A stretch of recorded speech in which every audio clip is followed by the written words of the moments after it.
Hello, everyone, and welcome to the first channel Overexplain game.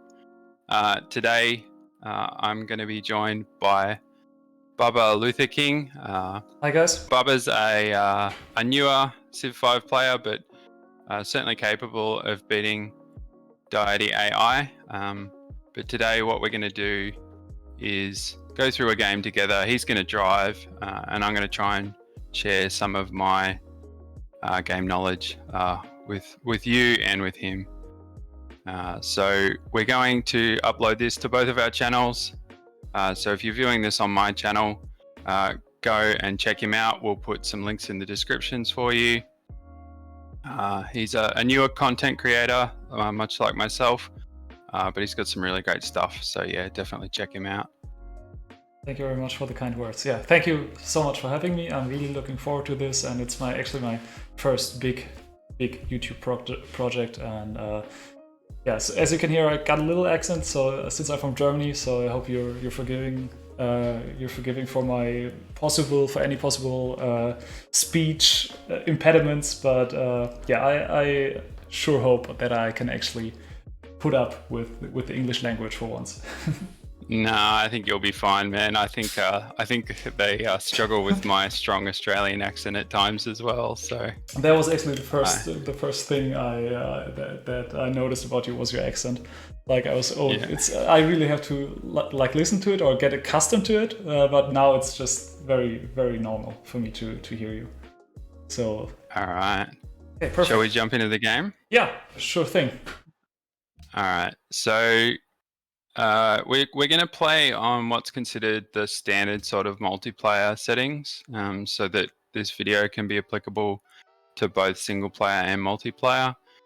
So I'll just quickly run through them. We're playing on a Pangea map, small size, deity difficulty, quick game speed, starting in the ancient era, standard years 4 billion, standard temperature, standard rainfall.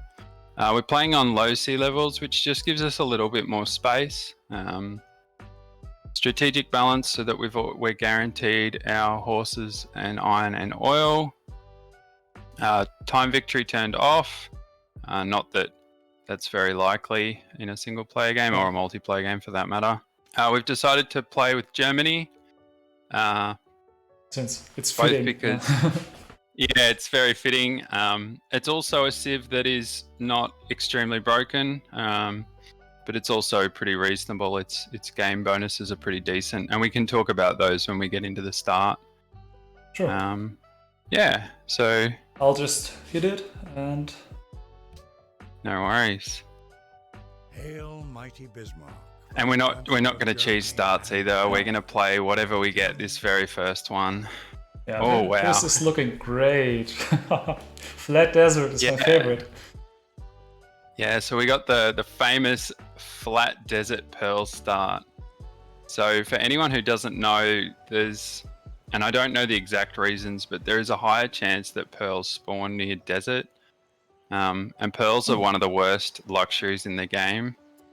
And flat desert, which it's not too bad. But desert tiles, obviously, without hills or floodplains, are pretty bad. Yeah. And against level 8 difficulty, there's no chance of getting Petra really either. Not really. No. So we could be in for a fun one. Yeah, I mean, with our Luxes all being coastal, we may have a little hard time here. We might I thought we could just talk about Germany. So if you hit escape and hover over the portrait down the bottom left, the symbol. Here it is. Okay, so yeah. So no, all good. So we've got like all the civs, we've got 3 bonuses, and our unique ability is a 67% chance to recruit a barbarian when we kill a camp, and we also get a little bit extra gold. So it's normally 16 gold, we get 25. This isn't always a very impactful bonus. In multiplayer games, it can be very impactful because you can start what's known as a tribute train, where you generate gold and you spend that gold on units, and then you use those units to generate even more gold, and it can snowball very, very quickly. and it's very powerful. Against level 8 difficulty, you generally can't tribute because the AI just cheats too much and just has far too much military. So it is probably a benefit. We'll get some extra gold, and we'll also get some free units, hopefully, and which means that we won't need to build as many ourselves. But it's not too impactful. And then the other bonuses we have, if we just go to the tech tree, we have a unique bank replacement. Yeah, the Hans. And the Hans is very strong. Essentially, we get production for trading with city-states.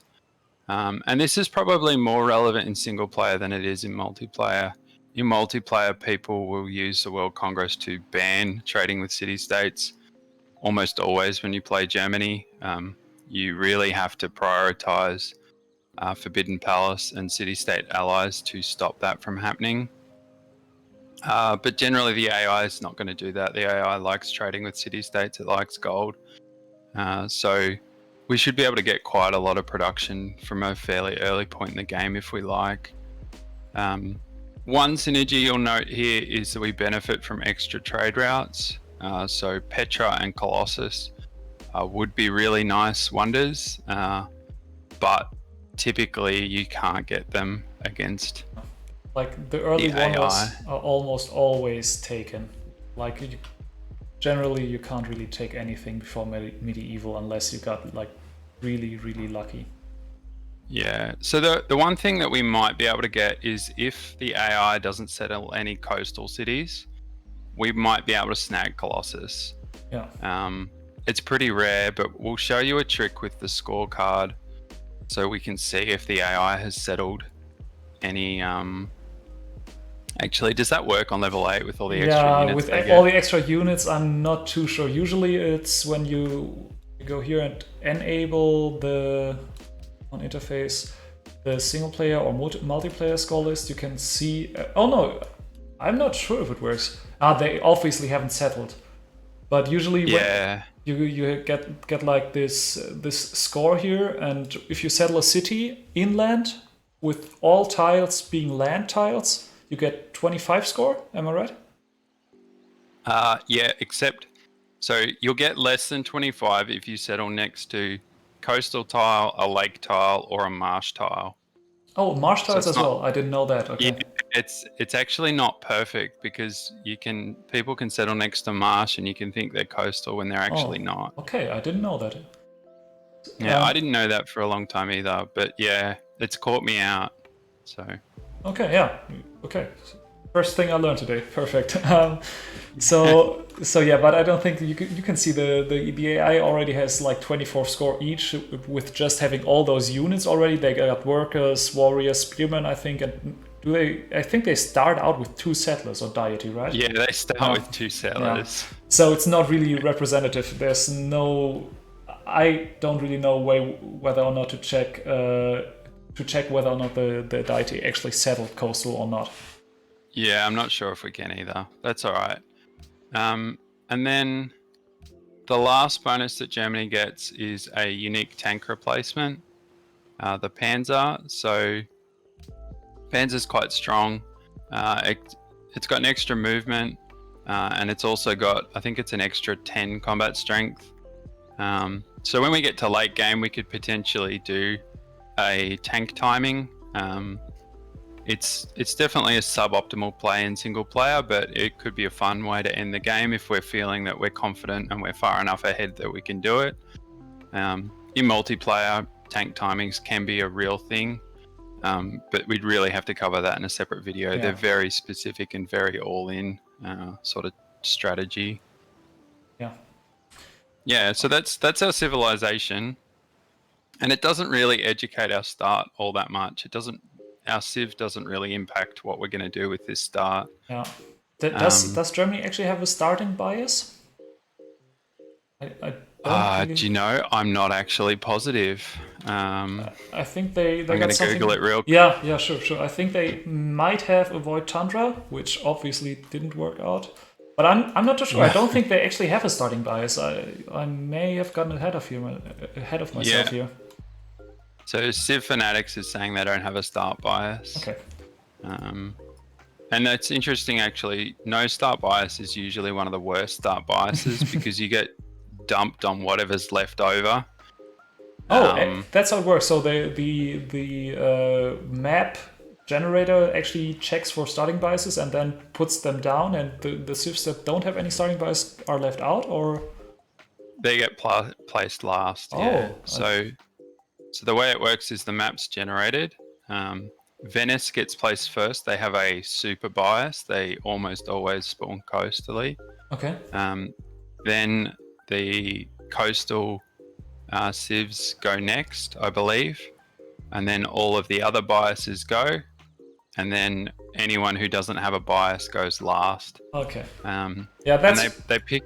Sorry, go ahead. No, it's okay. I just want to. So they. Please, sorry. So go ahead. It's hard with a little lag. Please go ahead. I'll be listening now.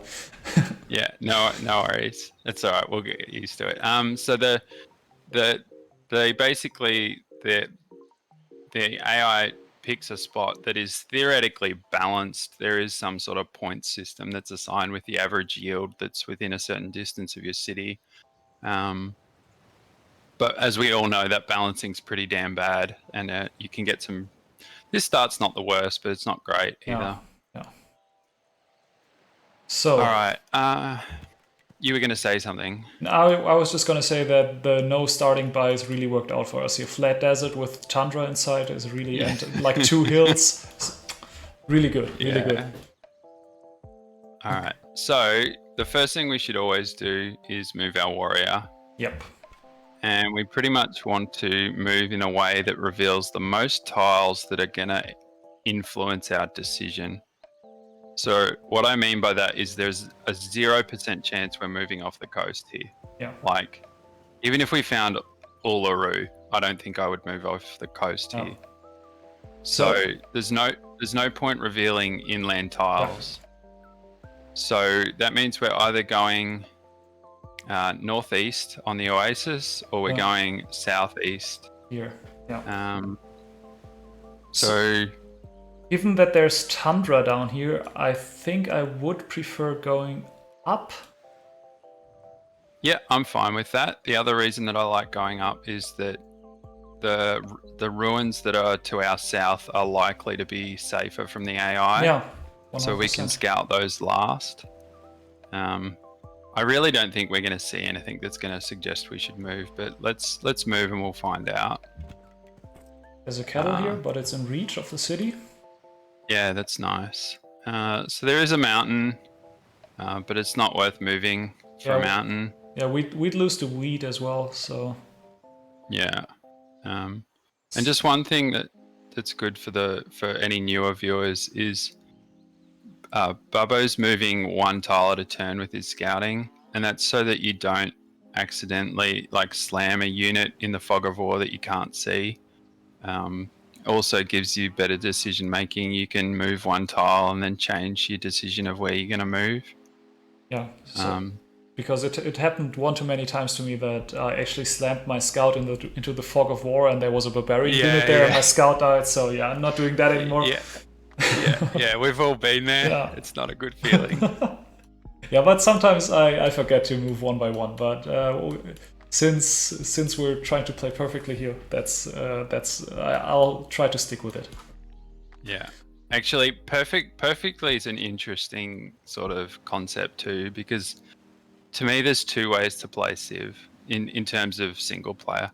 There's playing with the highest percentage chance of winning, or there's playing with a lower % chance of winning, pushing for the fastest possible victory. They're the 2 ways I play. Okay. So it's basically a question of how risky and how greedy we want to be. And I think here today, what what we want to do is go for our highest percentage win chance. I think that makes the most sense for the viewers. Yeah. I wouldn't want to sort of be super greedy and then just get punished and be like, all right, well, we lost. So. Yeah. Okay. So the question is, do we settle in place here? Yes. I can't see any reason to move. We got production tiles in our first ring and a great food tile in our first ring. So I don't think we should move either. So Yeah, I'm just gonna hit B and settle down. Any last words? Okay, we'll do. Nah, go for it. So, as you said, we've got hills for our settlers in our first ring. We've got a good food tile. We're settling on a tile that's otherwise useless too. A flat desert tile's no use to us. We have fresh water. We're 2 tiles from all our luxuries. This one's a pretty easy settle in place, I would say. Do you want to explain the production trick? Yeah, sure. So the way you can see that since our city has 1 population right here, we can assign one of our citizens, 1 population, to 1 tile. So if we got 2 populations soon, then we can assign another citizen.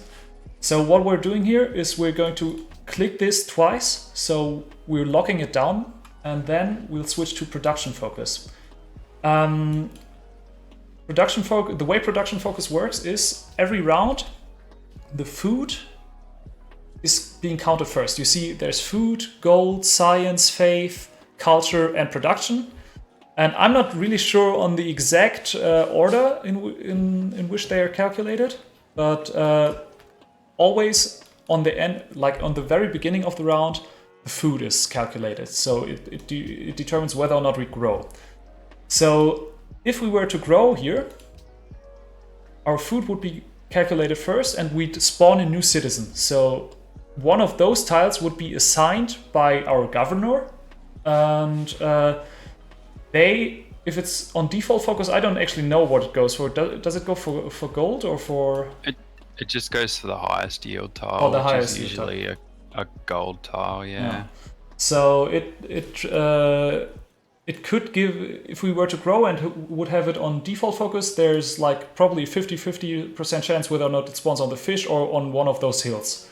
So, but we want the production focus, since if it were to, the new citizen were to work this fish tile, but the food for the round is already counted, so we would get no benefit out of that. But by setting our city on production focus, the new citizen will, hopefully, I mean, sometimes I've had like a bug, but I think usually it should. Yeah, sorry, go ahead. Yeah. No, that's okay. So I can tell you, there's 2 reasons why it won't sometimes grow to whatever focus you've chosen.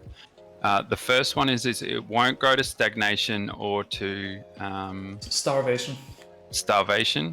So if we were working a 2 food tile here, it wouldn't grow to a 2 hammer tile because that would stagnate. Yeah, that's right. It would stagnate. The other reason that it can happen is there's a certain point, and I don't know exactly what it is, but if the yield is so great, much greater than the given tile, so like we've got a 2 hammer tile here, but say we had cyanide, if the yield is so much greater than the one we've chosen, it will still grow to that other tile anyway. But that's very rare, I think. Yeah, it's super frustrating when it happens, but yeah, it's not common at all. Okay. So yeah, and now that we've got this on production focus, as soon as our new citizen spawns, the AI, like the city management AI, will automatically assign it, with those 2 exceptions, automatically assign it to the highest production tile, which would be one of those 2 hills here. And now, since the food has already been calculated, but the production has not, we actually gain 2 production from just putting our city on production focus, since we can then, when we can actually assign the citizen, we can actually just reassign it and not lose those 2 productions because the AI already calculated them for us. Production choice here, I think we're both going to say the same thing. 100% the scout. Yeah, it's pretty rare that you don't go scout first. Sometimes if you've got like 5 salt, you can justify building a worker first. Yeah. If you've got a special civ bonus, I know some people will build a stele first as Ethiopia. But yeah, it's pretty rare. Yeah, I think scout is always the best option, since you just want those ancient ruins for one, because you can't, like, I don't know if there is any ruins like down here, over here, and the scout will just let me uncover them fairly quick. And I want information on where to settle. That's the second part. So information is very, very important. Yeah, exactly. And then the last choice we have for turn 0 is our technology. The default here is pottery for a pantheon, but I don't think we actually have a particularly good pantheon here. If we just go back and look at the start, how many desert tiles are we actually going to work? We've got 4 desert tiles, and we're going to work 3 of them. Yeah, we'll work 3. So the base tile of the city, the hill, and the oasis. 3 faith per turn is not enough faith to get a pantheon versus the AI. A religion, you mean? A religion. So the other option that I'm seeing right now is fishing boat hammers. Yes. And if we go for, that's all right. And if we go for fishing boat hammers, we don't need it super early because we're not actually going to build the fishing boat super early. Yeah. So we don't actually need to prioritize the shrine as quickly as we can necessarily. Okay. Yeah, I usually always go pottery first, except for like with Ethiopia, I sometimes go animal husbandry first because the stele just produces 2 faith per turn instead of the 1 for the shrine. But I actually agree with you here.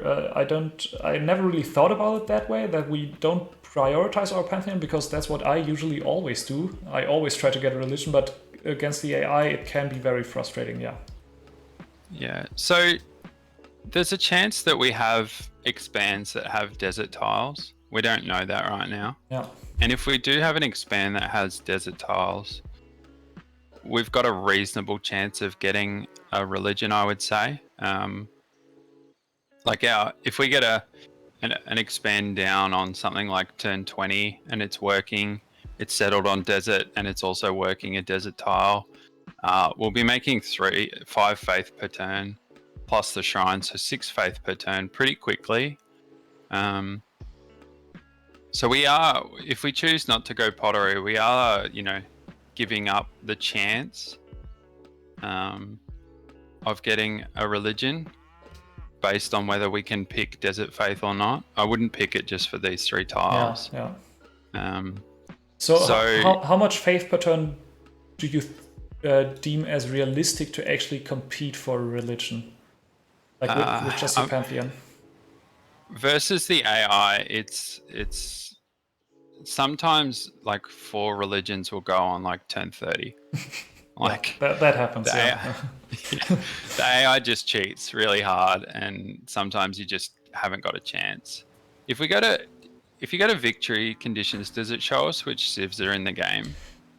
No, it doesn't. No. All right. So in multiplayer, we'd know who was in the game, and we could. So, for example, if Ethiopia and Celts were in the game, I would just give up on a religion. Yeah. Like right now, I'd just forget about it. Yeah, 100%. The other thing that we can do is, so we're talking about the benefits of going pottery, but we can weigh them up against the benefits of the other choice. And the other choice here is animal husbandry. And animal husbandry is going to give us a plains horse tile, you can see with our start. Yeah. There is in fact not a single grassland tile. Could it spawn on this one here? Where, sorry? Could it spawn on this tile here? Because I thought the strategic resources were within the first 3 tiles to your starting location? 2 tiles. 2 tiles. Okay, 2 tiles. So they'll spawn. So the horses and the iron will spawn within the first 2 tiles where possible. If it's not possible, it will spawn further out, but generally it's 2 tiles. Okay. So, yeah, it's going to give us horses. So what do you reckon? What are we doing here? So a plains horse tile actually doesn't do a lot for us because we're going to be working the oasis and the fish until we're at 3 pop. And then when we build settlers, we will work the plains tile, but we're not going to need it for a while. Yeah. So I think we can tech pottery here, even though we're potentially not going to build a shrine. Okay. That's the took us 5 minutes to get there, but I think that's the gist of it. Yeah. yeah. Okay. So perfect. So, I just wanted to sort of pottery is a very default choice, and I just wanted to sort of highlight that sometimes it's not correct. Yeah. Yeah. And even here, I think it's correct, but it's not correct because we're going to build a shrine. It's just correct because we want the opportunity to build a shrine if we find a reason to later. And a granary comes with it, so it's actually not too bad. Yeah. Quick question. It says that we've got 23 points right now. Shouldn't it be 24? Or is it -2 score per coastal tile? I'm not actually sure. So I know that the lower your score, the more exposed you are to frigates, basically, is the way I think about it. Yeah. Because that's what matters in a multiplayer game. But in terms of the exact calculation, I'm not actually sure. Okay, so I guess I just hit next turn, right? Yeah. Okay, let's go. The thing I would do here is go further up the coast, up to this forest here. All for it. Yeah, it looks good. So do we actually go up here? I would go left just because the warrior is going to be very slow across all one those turn, hills. 2 turns, 3 turns. That's what I thought. So I'm actually going here. Yeah. This doesn't look too bad. Yeah, so I'm seeing a coastal expand on the mountain. It's going to get 1 sheep, 1 cattle, and 1 fish potentially. Yeah. So what we're trying to do here is first we're trying to move our scouts to end their turn on hills. That will reveal the most number of tiles. And then the second thing that we're really doing is we're looking to define our borders essentially. So we want to understand where our opportunities to expand are, and that's defined by 3 or 4 things. So coastlines define our borders. We obviously can't settle in the ocean. Mountain ranges define our borders. We can't settle on the opposite side of a big mountain range generally. City-states define our borders. You don't generally want to settle on the other side of a city-state. And then other players, in this case the AI, define our borders. So that's the priority of what we're sort of looking for here is where are we going to expand. Yeah, and you're very correct about the hill. If I hover over this here, it says that it's terrain, forest, grassland, hill. So that's why the two options the only two options I suggested were moving here or here because I could see that it was a hill. So we could have obviously moved here as well, but as Rough said, we always want to in the early game in the scouting we always want our scout to. Or our scouting unit, obviously, this is a warrior. We always want them to end up on hills because you get way more sight. Okay, so do we move north on this hill or south on this hill? So we move 1 tile first, and then obviously. We can make a more educated decision. So we want to move in a concentric circle, and I might put a graphic on the screen if I get really keen with the editing. Because the ruins spawn in a pattern, basically going concentrically around our starting tile. Just enlighten me. What exactly does concentrically mean? Circular, more or less. Oh, okay. I'll try and do a graphic. Okay. But basically, we're gonna have 3 scouting units, and we sort of want to. Yeah. All right. The graphic will help. Hopefully. Yeah, I'm sure. Now I'm committed. Yeah. Now I'm committed. I have to do it. I'll hate myself later, but anyway, doesn't matter. The viewers will love you for it. Yeah. All right.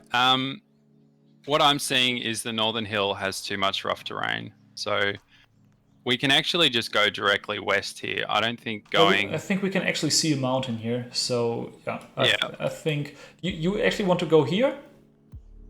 I think, yeah, because I don't think that hill to the south is actually going to show us anything much more beneficial. Because our other scout's going to come out next turn and it's going to head directly west. Yeah. Okay, so I'll move here. Yeah. Okay. So yeah, the movement, as soon as you move over a river in the early game, it ends your movement, and as soon as you move up on a hill, it ends your movement, unless you have a scout. They don't take terrain penalties. Oh, so there goes the first Pantheon. Yeah, the AI really likes this Pantheon. Yeah. They often go for it. Yeah, it's terrible, guys. Don't pick it. Yeah, don't pick it.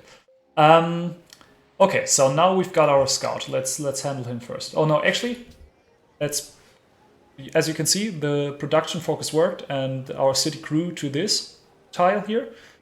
Yeah. And now we can just reassign it without any penalty to our production for this for last round. We still got those 2 production nailed down. Yeah. And so you said directly west. I would actually move here, I think. What I'm thinking is we're going to send 1 scout north along the coast.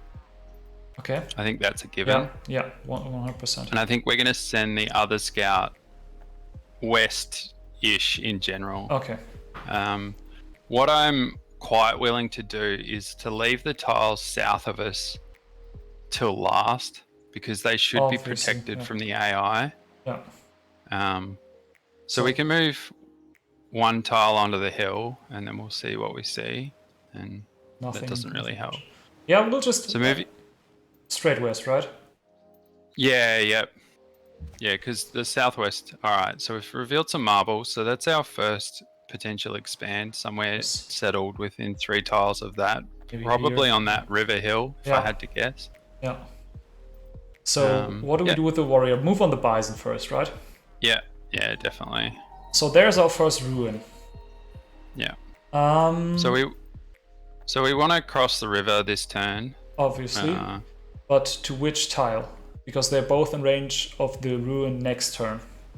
Yeah. So there are some ruins that will remove all of your movement, in which case taking the movement this turn is beneficial. So we could go to the northern tile and then move 2 tiles to the ruin next turn. But it's only an upgrade ruin, so it's pretty rare. So I think either is really fine here. I'll just go with my gut and move north then. So maybe we can cover some more tiles up here. See, there's another ruin. Yeah. Okay. And I think we actually. Yes. I think we go for that other ruin now, and the scout can pick up the southern one. Yep. I think so too. Okay, so we'll just put our production straight to another scout. Yep. So the reason why we're working food here is because we want our city to grow, so we can work more tiles. And since our city won't grow when we're producing settlers, which we later will, we want as many citizens as possible right now, so that we can work as many production hills, production heavy tiles later on. So that's why we wouldn't. Obviously, it would work quicker. It would only take 3 turns for the scout if we were on the hill. But we prioritize food and growth in the early game. Growth is good. Yeah. Oh, sorry. I just moved instinctively. No. It's fine. I think we've explained the scouting principles now, so we can sort of speed them up a little bit. Yeah. I'll actually go here since I don't think we'll get any new information from here. It's going to take us 2 turns to get there either way. Yeah. So we may just go onto the Mars sugar. Yep. I agree. And you can see through the edges of the fog of war. So it is worth zooming in like that. You can see city-state borders. You can see Lake Victoria without actually scouting the tile. It's quite obvious. And and there were mountains up here. I could see this thing here when we were standing on this tile earlier. So it was actually the right decision not to move there to begin with. Okay, I think we just prioritize the ruin now, right? We just move here. Yeah, I agree. And then we go for it. Yeah. Okay, now we got a map ruin, which isn't too bad in the very early game because you may be able to spot some more ruins, but generally not one of the best ruins, right?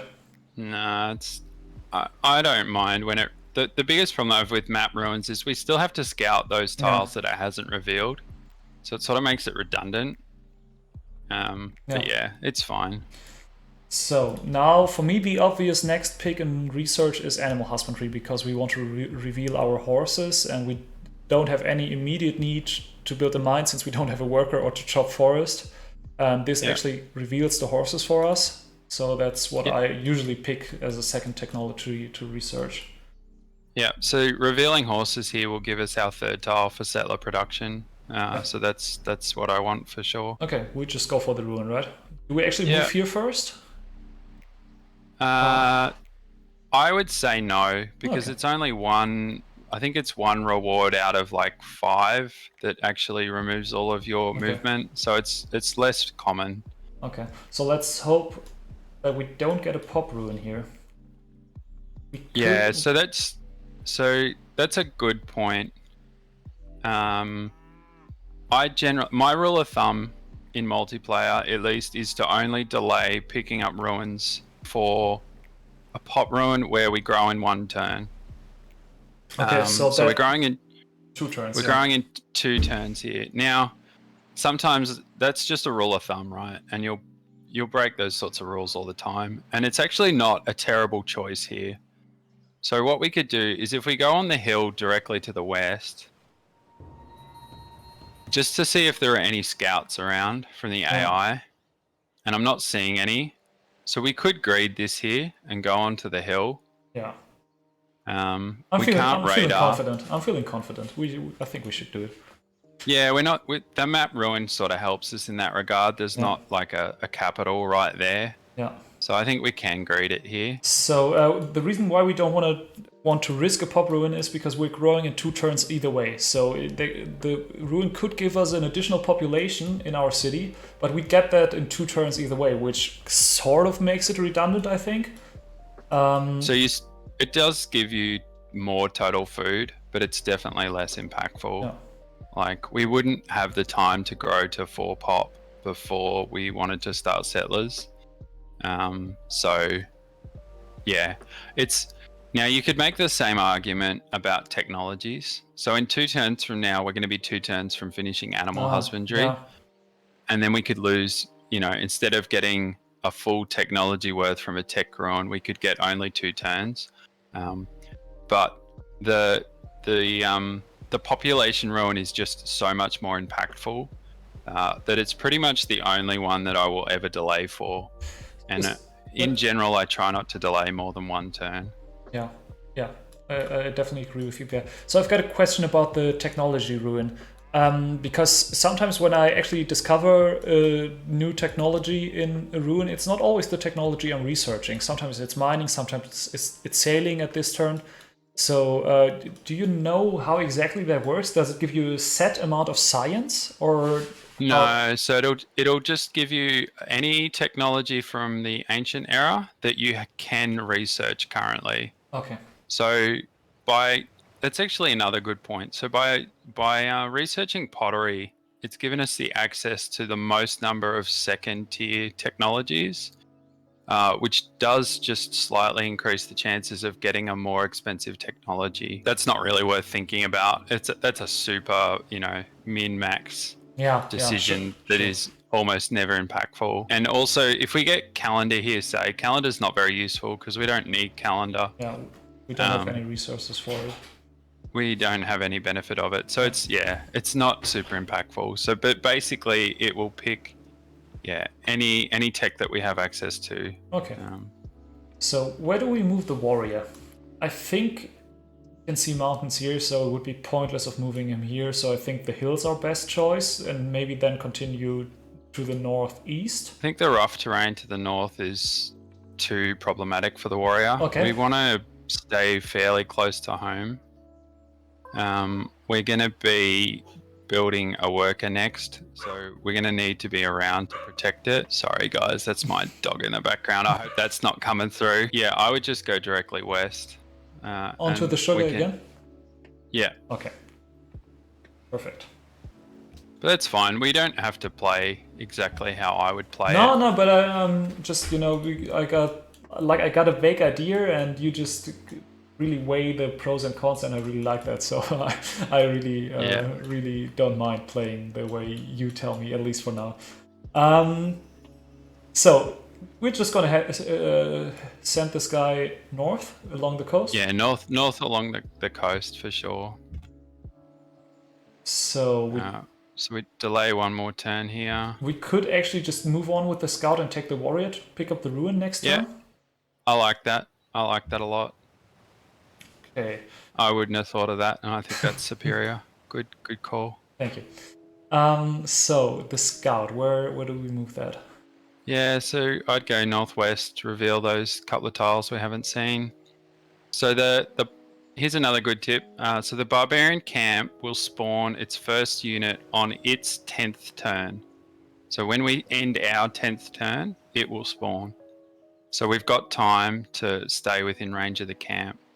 So I'm actually tempted to move the southwest tile here. Here, okay. And then we can potentially sneak past the camp before it spawns. Okay. Not much information gained, but yeah. No, that's fine. Okay, so now's the big question. Do we build a shrine, or what do we do from here? All right, we've revealed no workable desert tiles. No. So I don't think we want a shrine. I think we want a worker, because we haven't revealed a city state or an AI. Yeah, that we could steal off of, yeah. We want to steal a worker as soon as possible, and because right now it appears we can't steal one, I think we just need one as soon as possible. Yep, 100%. Okay. Oh, actually met Udika. Yeah. She's coming. So now we take the ruin. Yeah. Come on, pop. It's a pop ruin. Can you imagine that? Okay. GG, we win. Game over. That's actually good. Yeah, let's go. That justifies a 20-minute discussion. Yeah, you have a point. Okay. Okay, that actually went very well. Yeah. So we can afford to stagnate now, which is totally fine with us. And we should. Yeah, this actually just brought down our worker from 11 turns to 6 turns. So that's huge. Not too bad, yeah. Yeah. So, okay, this is the easy move. Okay, that actually...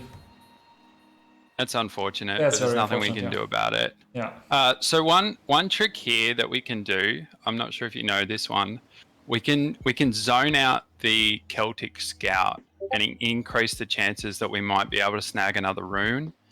And so the way that we do that is we want to move to a tile that's 2 tiles from the Scout. Okay. So that it can't move there. Ah, I see. So that would be here or here, right? Yeah, so I'm thinking about going south. Yeah. I'm feeling like we're not going to get around north. Yeah. So I'm thinking that we go the south. Do we southwest tile next to the camp first or up here? I think we want to go west because that'll reveal the 2 tiles to the west. Oh, there's salt there. Yeah, was the right call. And now we'll move here. Yeah. So that sort of zones this. If the scout moves directly south, and it may not, it may move north or east, or it could go anywhere. But if it moves directly south, we're going to be in front of it, which means we're going to get the ruins. Yeah. Whereas if we'd gone directly west, it would be in front of us. Okay. So yeah. Okay. That's the logic. So with our city, we should just check what tiles we're working. All right, and we're stagnant, which is fine. Now, we could actually starve here. So if a barbarian galley, that would definitely starve us. We don't want to do that. If a barbarian galley moves within, I think it's 2 tiles of that. Sorry, I just understood. I thought you meant, yeah, we could actually afford to starve here, but you meant with a barbarian galley moving there. I was like, yeah, I mean we could, but what benefit does it bring us? But yeah, okay. Now I get what you're saying. Okay. So that camp to the north, not this turn but next turn, could spawn a galley. And that galley could move 4 tiles, 1, 2, 3, 4. And I'm not positive, I think that would be in range of the fish. And then we would starve and we would be super unhappy. Yeah. So I think we're going to get away with it because are we growing to the wheat next turn? If you jump into the city, we will. yeah, all right. So I think we can risk it this turn. I don't think it's gonna like the camp won't spawn, so we're safe. Yeah. But if I would spend the 30 gold to get that wheat tile one turn earlier, if it was turn 10 right now. Yeah. Okay. Solely for the risk of that losing that population again. Yeah. Sure. Yeah, it's super impactful. It would be awful. 100%. The other thing you can do if you want to avoid that and you literally don't have a tile to buy is to build a settler. Yeah. Because you can't starve when you're building settlers. So just something to keep in mind. Actually, the last thing that you should do, which we should do, is we should actually now change to food focus in our capital. Why? So whenever you're stagnant, if you've got no food towards your next population point, which we don't here, like if you go back into the city and hover over the food, it's actually 1 of 29. So we have got 1 food, but we don't actually have a 1 food tile to work. So we would still starve here if that 2 food tile was taken away from us. Yeah. And so what would happen is it would reassign a tile, and if we're on production focus, it will prioritize the production tiles. It doesn't seem to be 100%. Sometimes it won't starve, and sometimes it will starve. If you've got access to a food tile that would prevent you from starving. Okay. Right here we don't. So we would starve 100% of the time. Okay. But yeah, we'll take the chances. I think they're low enough that we can just justify. Yeah, we can here. So there are our horses. Now we've grown here, and we can unwork this tile and work this tile because it's just a way better tile. It has not way better, but it's just a plainly better tile. It has 1 more food.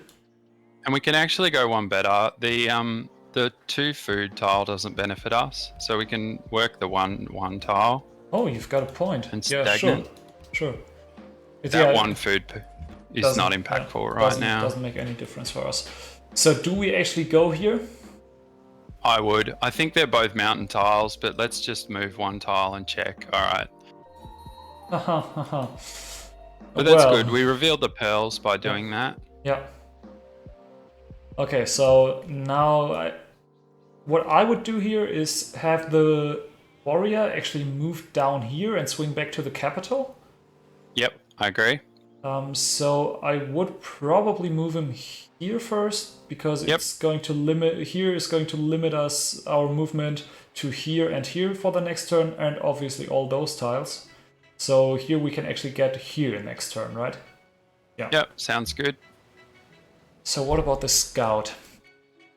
So I wasn't paying attention to the Celtic scout when it moved away. Disappeared, and we can't radar, sadly. But just something for people to know is you can actually see the graphic move into the fog of war. So we could have, if we were paying more attention, we could have actually known which direction it moved in. I think it actually moved. It was here before. I think it's actually here. I think I remember seeing it now that you say it. Yeah. So okay. I'd say it's here. Is that a border on the salt if you zoom in? Is that what I'm seeing? No. No, it's our movement line. Yeah, it's our movement line, yeah. So because it actually shows that movement line because I've got the enhanced user interface mod installed, which is like if you actually want to play Civ, this is just such a great quality of life improvement. Yeah, I hope you already have it installed, but just for those of you who are wondering why my user interface may be different from yours, that's the sole reason. Yeah, it's great. I highly recommend it too. 100%. Onto the wheat. Yep, looks good. And we actually uncover 1 more salt. This would be an insanely good city right here. Yeah, but I think that's someone's regional. Yeah. I don't think we get to settle that, unfortunately. Yeah, I don't think so either. But we'll see. I'll move on to the hill here, right? Yeah, yep. Yeah, good. There are the Celts. So okay. bye this spot. Yeah. All right. So we might have lost some ruins in Down the here. fog of war. Yeah. Yeah. But that's okay. There's not much we can do about that. Okay, so what do we research next? All right. So the next thing that we need to start thinking about is our luxury. So here it's sailing. Now, the question that we have is, can we greed bronze working for iron? Because the iron will improve our settler production before sailing. Now, that'll be 8 turns. So, and it's more than that because we'll then have to build a workboat. Okay, yeah, sure. Didn't think of that, yeah. We've also grown to 4 pop. So, and we've also not found a natural wonder yet. So, usually the most ideal way the game plays out is you grow to 3 pop. 3 pop's typically the best number of population to grow to for settlers. We're only 4 here because we got that lucky pop ruin. Highly calculated, but also lucky. So if you go to 3 pop and you find 1 natural wonder, you have 4 happiness, which means you can settle your expand, and you have 5 turns to grow before you grow if you're working a 2 food tile. And if you're working a sheep, you have 10 turns. And working a sheep in the very early game like that is quite nice. It's perfectly acceptable. So, but that's not the case. I think almost no matter what we do here, we're going to go unhappy anyway. Yeah. So I think we actually do greed iron. Yeah, 100%. So I'll just pick mining, and yeah, I'll just pick bronze working straight away. Yeah. Next pantheon goes, and it's culture from pastures. So no faith pantheon yet. Yeah. But yeah, those were obviously the Celts. So if you see a pantheon go by this quickly in multiplayer, you'll most definitely know that someone either found a religious city-state on like turn 3, or the Celts are in the game because they're just ridiculously quick with their pantheon. So we can potentially steal this worker here. Oh, okay. So yes, the AI gets a massive advantage. But sometimes when you find them super quickly, you can abuse them. So if we move onto the salt. Onto the salt? Not onto the hill? Yep. No, I want to move onto the salt because I can see that there's coast to the west. So I want to see what the... Alright, so this is an expand. Yep. Okay, it's not the capital. And we see 0 units. But we also see that the city is settled on a hill, which means its city shot is stronger. Yeah. Okay. So the next thing I want to do is I want to move the warrior because I want to see if I know where, if the Celtish capital is to the south of us, then we probably can't war deck them. But let's move. Yeah, we'll move here and we'll see if we see anything. Oh, a city state actually. And all right, but there's a warrior there too. So potentially, if we take the worker, the warrior is going to stop us from getting back home. Yeah. So there's barbs up here, a archer and a brute. All right. So what I'm seeing here is I don't want to take it this turn. I'm going to hedge and I'm going to move southeast, and I might take it next turn. Okay. Yeah, we have to move this back. There's no way we get through that, so we just come back. All right, so yeah, we can meet the city-state. All right, so we've found a city-state, which is good because we're going to steal a worker from the city-state as well.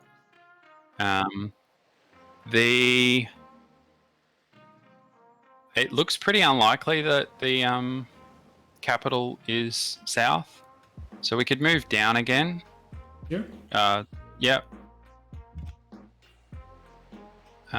And that other scout, I think we want to move around the mountain range. Yeah. Where we decided not to go with the warrior earlier. Yeah. All right. I think we can greed this worker. Okay. I think I'm pretty confident that the Celtic capital is not to our south in the fog. Yeah. I think it's north towards the salt somewhere. Yeah. So I'll take your word. I'll take your word for it. Let's do it. so let's just think about this for a second. Okay. So we've got the Celtic warrior, which is going to move to where our scout is next turn. That's pretty much a guarantee, right? Yep. We're going to take a city shot on the scout. That's pretty much a guarantee. And they got the strongest city combat strength. Oh, did they? Yeah, All they right, do. yeah. All right, it won't kill us. And the other thing we've got is the barbarian camp. Yeah. So where would we move to evade? I think we would have to go north. And I think we're potentially, by going north, we're going to move into their capital. So it's kind of close. It's borderline for me. And the other thing is that I doubt we can check if the AI has trapping by checking the tech cost. Yeah. So if we hover over trapping, we can see that it's 38. They actually don't. They don't. So that worker can't improve the furs next turn. Yeah. So it's going to move back into the city. Yeah. So it's going to. So the other thing we can do is we can hedge. We can wait another turn. We can see where the warrior moves, and we can potentially nab it a little bit later. The city's going to expand to the salt pretty soon. Yeah. So would it be wise to move up on the hill here, or would you suggest? Yeah, that's what I was thinking. Okay. If we move up on the hill. I think that warrior could severely hinder us on getting the worker home safely, so I think we should wait. Yeah, I agree with you on that. Yeah, so we just wait a turn or two, and we might get lucky and get the opportunity to take it, and we might not too, and that's fine. Okay, looks good. Just if you guys aren't clear what we did just here, so you can actually, with every civilization you've met, if they've already researched technology, you can check the tech cost. It says 38, 38, 38, 36. So we know that the Celts, they are the only Civ that we've met, already have researched the wheel and bronze working, because it's 36 as well, and all the other techs are 38. Which doesn't mean that no other Civ has already researched them, but we just haven't met them yet, so we don't benefit from that little bonus that gives us the technologies on a cheaper rate. Yeah, it moved into the city. Alright, and we've got a hand axe, that's fine. So this is a good one too. Ruins can't spawn on snow. Yeah. So there's very little benefit in scouting snow. So we can just move north with the scout here. On the other hand, the warrior. Yep. You here? Yeah. Yep. I think we'll scout the west a little bit. I'd hang around with that scout for a little while. For sure. And then we can scout all of Kiev's tiles to see if they've got a worker yet. So we go on the deer. And then I go on the dyes. All right. Is it coastal? No. Yeah, I actually can't really see it. I think it we might can check be... its luxury. If you click on the city state, it's dyes, so it's probably not coastal. It may be, but it's a pretty terrible city anyway. Yeah, it is. So we'll just check we'll just move on to the hill next turn. So we should. Yeah. Then we know for sure. So the scout, I'll just put him around like here. Yeah. This Yeah. direction. I think so. Okay. All right. So. All right. This is the first thing we can talk about. All right. So they've already got 2 salt improved. So that's actually really important. We want to acquire a copy of that salt, and right now we have nothing to offer. Mm-hmm. So we're probably going to lose that salt. Another AI will probably trade it away. Not much we can do about that, but just so we're aware. Yep. We can sell our embassy to the AI. We should do that, but there's no point doing it now. We won't really benefit from the gold now. Okay. And it would also tell the AI where we are, and we don't want to do that. Okay. Celts is also quite an aggressive AI. So we need to be conscious of that. Okay. So we can refuse here, and we'll probably sell it later once we're a little bit more comfortable. one other thing that we've got, so we're talking about potentially war decking them here. A really nice trick you can do is in the super early game, like now, they're not going to kill us. They're not close enough. Even if they built an army and moved it towards us, it would take at least 10 turns. And after 10 turns, this early, the AI will always accept white peace. Okay. And then what that does is that peace blocks them. So they can't war deck us again. Yeah. And they also don't... the way the diplomatic modifiers work is they don't resent the fact that we go to a really early war like that, as long as we don't like take cities or anything. So we've definitely got a chance here to take that worker. Okay. So yeah, let's scout that hill, see what's around, and let's check whether... All right, there's the capital. All right, that's fine. So basically, if we get a chance to run the scout with the worker, or potentially with the warrior directly east, we'll get away with it. Okay. You can see here that the city-state's got barbarians in its borders. Somewhere down here, yeah. There's a barb camp that's just spawned a unit, I think, onto this tile, so it's probably going to be here. Yeah, I saw that as well. So a worker won't move outside of the city-state's borders if there's a barbarian next to or within the borders of the city-state. So we can move on the hill and see if we can find the barbarian, and also check if this is coastal. It is coastal, but it's terrible. It's so bad, I don't think we could take that over. No. And also the AI really hates it when you kill city-states. Oh, okay. So that's another reason not to do it. I think if we took Kiev here, we'd pretty much guarantee that Celts would attack us and liberate it or take it. Okay. So, but I can't seem to find the barbarian. Is this that they're under attack all as well? If the barbarian is adjacent to city tiles? Yeah. So if it's adjacent to the cultural borders, so it'll be, probably here, or it's not here. We can radar now. Yeah, there you go. Here. Probably. Do you want to explain radaring? Yeah, sure. So just correct me if I'm wrong. So if you've got a civilian unit, you can actually, by holding your right mouse button down, you can and just be sure to release it on the tile you're actually standing. Otherwise, you've moved the unit. So if you hold your right mouse button down, you can actually check if there's a unit on any tile that you intend to going to or moving on. So we know that there's a barb camp here, and barb camps are 95% of the time they're occupied. So we actually see that we cannot physically move here with our worker. So we know that there's a unit here. We know that it spawned another unit, an archer. So we can radar for that archer. And it's probably here. The archer is probably here, or that's the Celtic scout. We don't know that for sure. We can even check with our scout. Yeah, proof of concept. We will do just that, but I think we'll stay on this side of the river, though, right? We will see him from here as well. We got sight on that tile from here, I think. We get sight from the hill as well.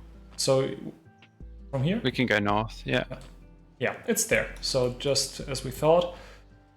So by moving here, that would put us in range of that archer. We can afford to take one hit. I think so too. I think so too. Okay, so what do we do with the worker in Berlin? Okay, so we don't have... So your priorities are luxuries, which we don't have any because they're coastal. Chops, which we don't have any. That one chop. So you want to chop anything within 2 tiles of the city that you don't want to retain the forest tile for. Chops are a really great acceleration to your early game. So if you can imagine that we had a tile directly next to the city, we would get 13 production from that. And if we were building a settler, that's going to take off 1 turn generally. If you're building a granary in an expand and you chop it out, it can cut out like 4 to 5 turns. It can cut out a lot of turns. I didn't know that. That's crazy. Yeah, so if you think about it, if the expand has low production, let's say it's not on a hill and it's working in worst case a 2 food 0 hammer tile, it's got 1 production total. Yeah. So a granary I think is 50 production. 40. So we're on quick speed here, so it's 40 here. So 13 hammers is a massive percentage of 40. Yeah. So it's really impactful. And what that means is that not only do you get 13 hammers, which is great, because that's 13 turns worth of production for a 1 production city. Yeah. By the way, a 1 production city is really bad. You don't really want to be working. You will, sometimes it happens, but just so you guys know, it's pretty bad. But second, it's also, in that case, it's 13 turns of yield from the granary. So that's 26 food you've just generated indirectly. But you do receive less production if the forest that you chop isn't in your borders, right? Yeah, so a forest that's next to your city is always going to be in your borders, and it's always going to give you 13 production. A tile that is two tiles from your city, I think it gives you 10 production if it's in your borders, and I think it's 8 if it's outside of your borders. Okay. And then after the second tile, it's not worth the early game chop. Yeah. Okay. So what you'll typically do with those late ones is once you've got all your tiles improved, you've got your roads up, and your workers are sort of struggling for something to do, you can send them on a chopping parade where you just chop everything, even the really bad chops that are worth like 2 hammers. Okay. Because they've got nothing else to do, right? So you might as well do it. Okay. So where do we move here? So we want to improve a production tile for our settler. That's the next highest priority thing that we can do. Yeah. Now, the hill next to the oasis is a freshwater tile. So we may be able to build a farm on there. So we can build a farm on there if we decide to. Now, our production is quite low in this city, and our food's reasonable. A lighthouse is going to be amazing for us. Yeah. So we may end up building a mine on that hill anyway. The thing I'm thinking... But we don't need to make that decision now. Exactly. So if we go to the Plains Hill right here, our iron will be revealed in 4 turns. So, and I think we're very confident that our iron is either here or here, right? Yeah, correct. It can spawn on plains, flat plains tiles, but it prioritizes hills. So it's almost guaranteed. Yeah. So, and if our iron were to be here, we just wouldn't make any difference for us because we already have the mine there. If it were here and we had built a farm on there, which of course you have a point that we would probably build a mine either way because we got so comparably little production here. But I think just to be on the safe side, I would just move to the plains tile. I mean, it just gives. It doesn't really matter if it gives 1 production if we build a mine. If it's and we'll be working both those hills when we're going for settler production. So I don't think it makes that much of a difference for us here, right? Yeah. So there's a couple of thoughts. So not in this case, but in some thoughts. Okay, against the AI, you want to sell your iron to the AI. So we want to connect our iron. In a multiplayer game for my multiplayer people, we don't generally need iron. Swordsmen are a pretty bad unit. You generally build pikes over swordsmen. And the only thing you really need iron for is frigates, but that's a late game thing. So on rare cases where I have like really bad food, okay, I would potentially delay bronze working by 1 turn here to build a farm before the iron is revealed. Mm-hmm. So that means that you get the extra the 2 food. It will still work as a civil service farm. Yeah. And it will actually get the iron yield as well. So if you were to build a farm on that desert hill and then reveal iron, once you get civil service, that would actually be a 2-3 tile. Yeah. And if you're really low on food, that's much better than what would it be? It'd be a 4 hammer. Yeah, a 4 hammer tile. Now, that doesn't apply here, and I'm sort of hesitant of how many things that we explain that aren't actually relevant, but that could definitely be a thing here. If this was flipped, if we were low on food and high on production, I would do that here. I would 100% do that. It would be worth it. Yeah. But just a quick question here. If we were to build that farm, it wouldn't connect our iron, right? Because iron can only be connected via great people improvement or via mine. Yeah, that's correct. Okay. So, and that's the other point I was making. Against the AI, we want to sell our iron. 2 reasons: 1, it gets us gold, and 2, it gives us positive diplomatic modifiers, so that we can get buddy with Celts. Okay. So against the AI, you're probably never going to do it realistically. But I do want to try and make this applicable to both single player and multiplayer. Yep. So the other option we've got apart from that other hill is our horse tile. So when do we grow to our horse tile? In 11 turns, but we may buy it right now. We could buy it. So if we buy that tile, we are going to buy that tile because we're going to start settlers this turn, and it's going to be improved production for our settlers. So we can go ahead and buy that right now. In fact, I wasn't paying attention, but we could have potentially bought that earlier for more production towards our worker. Yeah, probably. That was probably a small mistake. Yeah. But that's fine. Don't ask me how many hours I have in this game. It's embarrassing, but I have a lot of hours in this game, and I still make mistakes. Yeah. So the reason to improve the horse tile is after we finish settlers, and I'm not sure how many settlers we're building here. I'm not actually seeing a lot of good spots. Yeah. We're guaranteed to be working the horse tile. Yeah, 100%. Whereas if that hill to our west is not our iron, we're probably not working it. Yeah.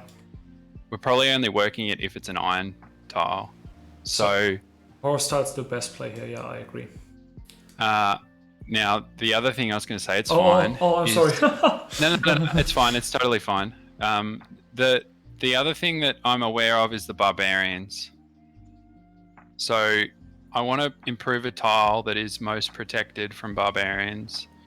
So we've got that camp to the north.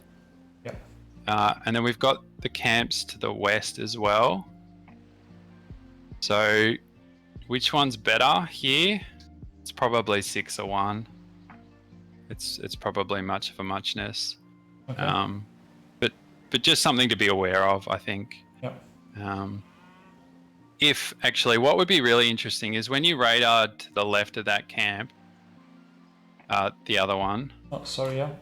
No, that's all right. So if there was a barbarian there, it would be able to see our horse tile, but we wouldn't be able to see it because it's on a hill. Yeah. Right. And workers attract barbarians. So there's an AI. The way the AI works with the barbarians is they're attracted to city states, and they also. This is anecdotal. This is just my experience. I'm not a developer. I'm not able to mine the code. And a lot of the research that I've done online with mined code is inconsistent. But in my experience, the unprotected workers and even just units in general attract barbarians. So it's likely that it would move towards us. And that's a bad thing. I wouldn't want to attract a barbarian here because our warrior's probably not going to be back home in time to protect the tile. Because we're probably going to hang around and try and snag a worker, either from Celts or from Kiev, 100%. or both. So, if barbarian had been on that hill, I wouldn't have moved for the horses. But here, I think it's fine. Okay. So I mean, we could still move to the desert hill, but I think horses is our best shot here. Yeah, I think it's fine. Okay, so now that we put a settler in our queue. Yeah, and we're going to actually... Sorry, go on. Yeah, no, I just... because I think we wanted to secure a spot like here, or maybe here, against the Celts. We don't know if they're going to settle. We want to secure that marble, basically, right? Yeah, Probably. I want to see how close the capital is and count the tiles. Okay. So if the AI considers that marble to be it's within its region, it's going to get really salty on top of the salt that it spawned. Was waiting for that pun, yeah. Yeah. And on top of that, it's Celts, which is an aggressive AI. It's got a Pictish warrior, which is a strong early game unit. And it could potentially steamroll us. Okay. So we want to see their capital first before settling here in case we could anger them and they may just go full apeshit on us. Okay. We're going to queue up a second settler behind the first one. Okay. And this is so that we can't starve on the turn that we finish the settler. That's actually pretty good advice. That actually happened to me. So yeah, the second settler is secure because we only have, like you said, we only have one food. So we're most definitely going to starve the turn after we finished our settler. So by actually getting that second settler in there, we're on the safe side. Yeah, fair point. Thank you. Because we've got that second settler, we can afford to change our production focus to our focus to production. I don't think we can improve our production for our settler by working different tiles. Yeah, we can. I mean, we can compare, but this is most definitely the same. Since we and I don't. Yeah, and I don't think the OASIS will give us more production. It might be the same. No, it's one less actually. No, I was going to say if it was the same, we could work the OASIS for the gold, but it's not. Yeah. All right, so all good. So we will take a hit from the archer here. Oh, look at that caravan. I want the caravan and the worker. And then I'm a greedy boy. Oh no, I thought it grew. Yeah. I mean, it's tempting. It's very tempting. All right, we're not getting it this turn, so we can scout the capital. Here? Yeah, I think either's fine. Yeah, there's the capital. All right, that's fine. And then we can might as well scout northwest and see what we see. All right, so there's all the units. Yeah. And a third settler, cheating AI. So the other thing that we could do here is, it looks like that settler's going north, but if it was heading towards our marble and we desperately needed that, we could block it just by physically putting the scout in the way. Yeah. Not by war decking the AI, just by like literally occupying the tiles that it wants to move to and force it to move to additional tiles and move into rough terrain tiles. Yeah. But I'm hoping it's going north and we don't need to worry about it. So you were talking about counting tiles. So how many tiles away from its capital does the AI consider invasive if you were to settle there? It seems to be around 12. Okay, so we can just count towards the marble, right? Yeah. So 5, 6, 7, 8, 9, 10, 11. Yeah, so I think it would actually, and we don't particularly want to settle on the marble here. We want to settle on that river tile, the river hill. Yeah, definitely here. I think it potentially would not like that settle. And that doesn't mean we can't settle it. It just means that we want to settle it probably a little bit later. Yeah. Once we've got the ability to build a couple of units if we need to.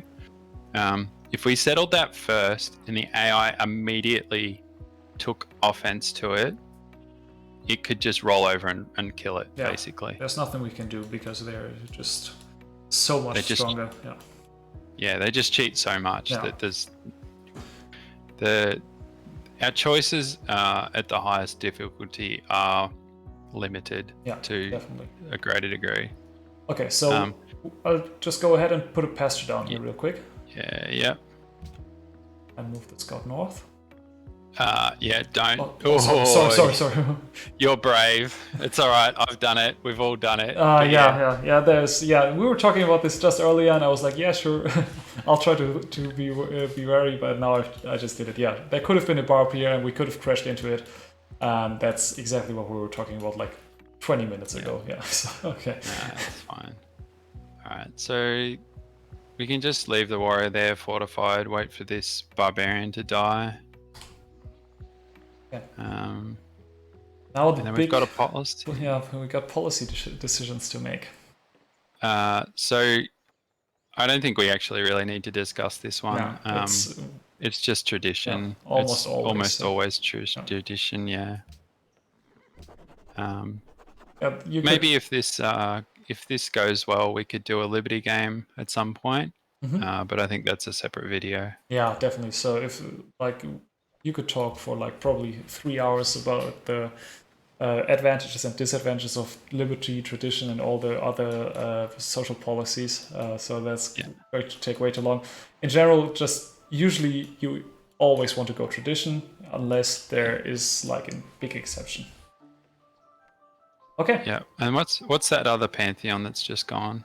It's Stone Circles, Faith from Quarries, which is actually a rather slow pantheon, right? But I mean, with the AI, they have all their workers, so they're probably going to improve it like instantly. Yeah, it's definitely on the slower side. All right, so we're somehow top of production, which is pretty crazy. Yeah, wait, yeah. Says that's funny. That other demo screen that come up must be a different. I just clicked it away. Oh, sorry. Yeah, sure. No, it's fine. I think from memory it might be production in the capital only, or something. I'm not 100% sure. I'm not a single player expert. I predominantly play multiplayer, and you don't get those screens in multiplayer. But I think it may be just limited to production in the capital. Okay. And that information doesn't really tell us anything here anyway, so it's fine. Okay. So we take the scout. Yeah, we can keep scouting. There's bananas there. Okay, so what do we do with this guy? The caravan's probably gone here. Yeah, I would go north one tile. I was hoping to see that settler, but that's fine. So it looks like it's going west. Could we snag this worker? No, I think it's... No, that worker would die. Yeah, we die. Okay. Alright, so I think... so I want to go northeast to scout, but I want to go east more to try and snag this worker. Yep. So we're gonna sacrifice some scouting for the chance of snagging a worker and a caravan. Oh, there's that worker. Yeah. Okay, so now they grew to the salt. We actually have a pretty decent chance of snagging the worker here. I think so. So do we move here? Yeah, so go one tile. And we can go, that's fine. We'll just have this guy scout here, right? Yep. Good. Oh, there's actually another Lux in here, which... If there... I don't think you can actually get through here, but... As you said, it's on the other other side of the mountain range, so it may not be ideal for us to settle, especially since we don't know if there's anything on our right here. Yeah, we may be forced into it too, though. But we'll see. Yeah, it's okay. All right, so let's go next. Yep. That work is going to move out to. We could have. It's a small mistake. We could have actually moved to that deer tile last turn, but that's fine. We can move there now. That's fine. Yep. Not a big... Oh, there's a caravan as well. Oh, hey. All right. Let's move around the warrior. Yeah, to here, right? Yeah. So there's that worker. There's another scout here, which isn't too fortunate. I'll just go along the coastline here, right? I do want to see those 3 tiles. So up on the hill here or here? Yeah, you could go 1 tile and then see what the... Yeah, okay. that tells us everything we need to go. Perfect. So now we can just go... Yeah, I'll move on to the spices. And there's another ruin, which is great. That's nice, yeah. But no passage through here. And we actually it's a shame. Sorry, and we actually discovered our iron, which gives us 1 more production in our capital right now. Yeah, which is great. And you can see that because it's not on that western hill, putting the mine on that hill would have been suboptimal. The farm, you mean? The farm too, but also the On the western hill. On the western hill. Yeah, sure. Yeah, sorry. Yeah. I just got didn't quite understand what you were saying. Okay, so what are we looking for to research next? It's definitely our luxury, which is sailing. 100%. I thought so too. There's no real decision there. Okay, so it seems like the scout moved away. We can actually we can try to check. Yeah. It's probably down there here. It is. Yeah. So it might zone us out. I think we've got this worker. Yeah, I think so too. Yeah, so, go for it. Where did Kiev's worker go? Was it snagged? Or did it actually just go here? It must be on that hill. Yeah. Okay. That's a shame. So it's actually Yeah, so the reason it didn't move there before was because we were on the tile, which is sort of interesting. So we're going to lose the caravan if we declare war this turn. Hang on, no we're not. It's trading with the city-state. It is, yeah. And it's not AO'd, so we're going to get the caravan as well. Oh, that's so great. if you click on the caravan, it shows the path. Yeah. And you can see that we're in the path. Yeah. So the caravan moves 2 tiles, so it's going to move directly into our warrior. And we'll automatically plunder it. Just check the demos. Do we know what Celt's military score is? We do not know. Okay, if you go to the advisor screen. Yeah, that's with V, right? Yeah. Yeah, and then you can. It's not to be stronger. So we should only consider the question and the most. Yeah, actually, that's what I learned that from one of your YouTube videos with the advisor screen with the military strength. That's actually, I didn't really think of it, but it's a very, very neat little trick to actually check that.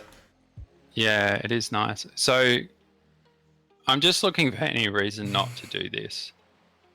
The scout won't be in range, the warrior isn't in range, we'll snag the caravan, and we'll only take 1 shot from the city, so I think we're pretty safe here.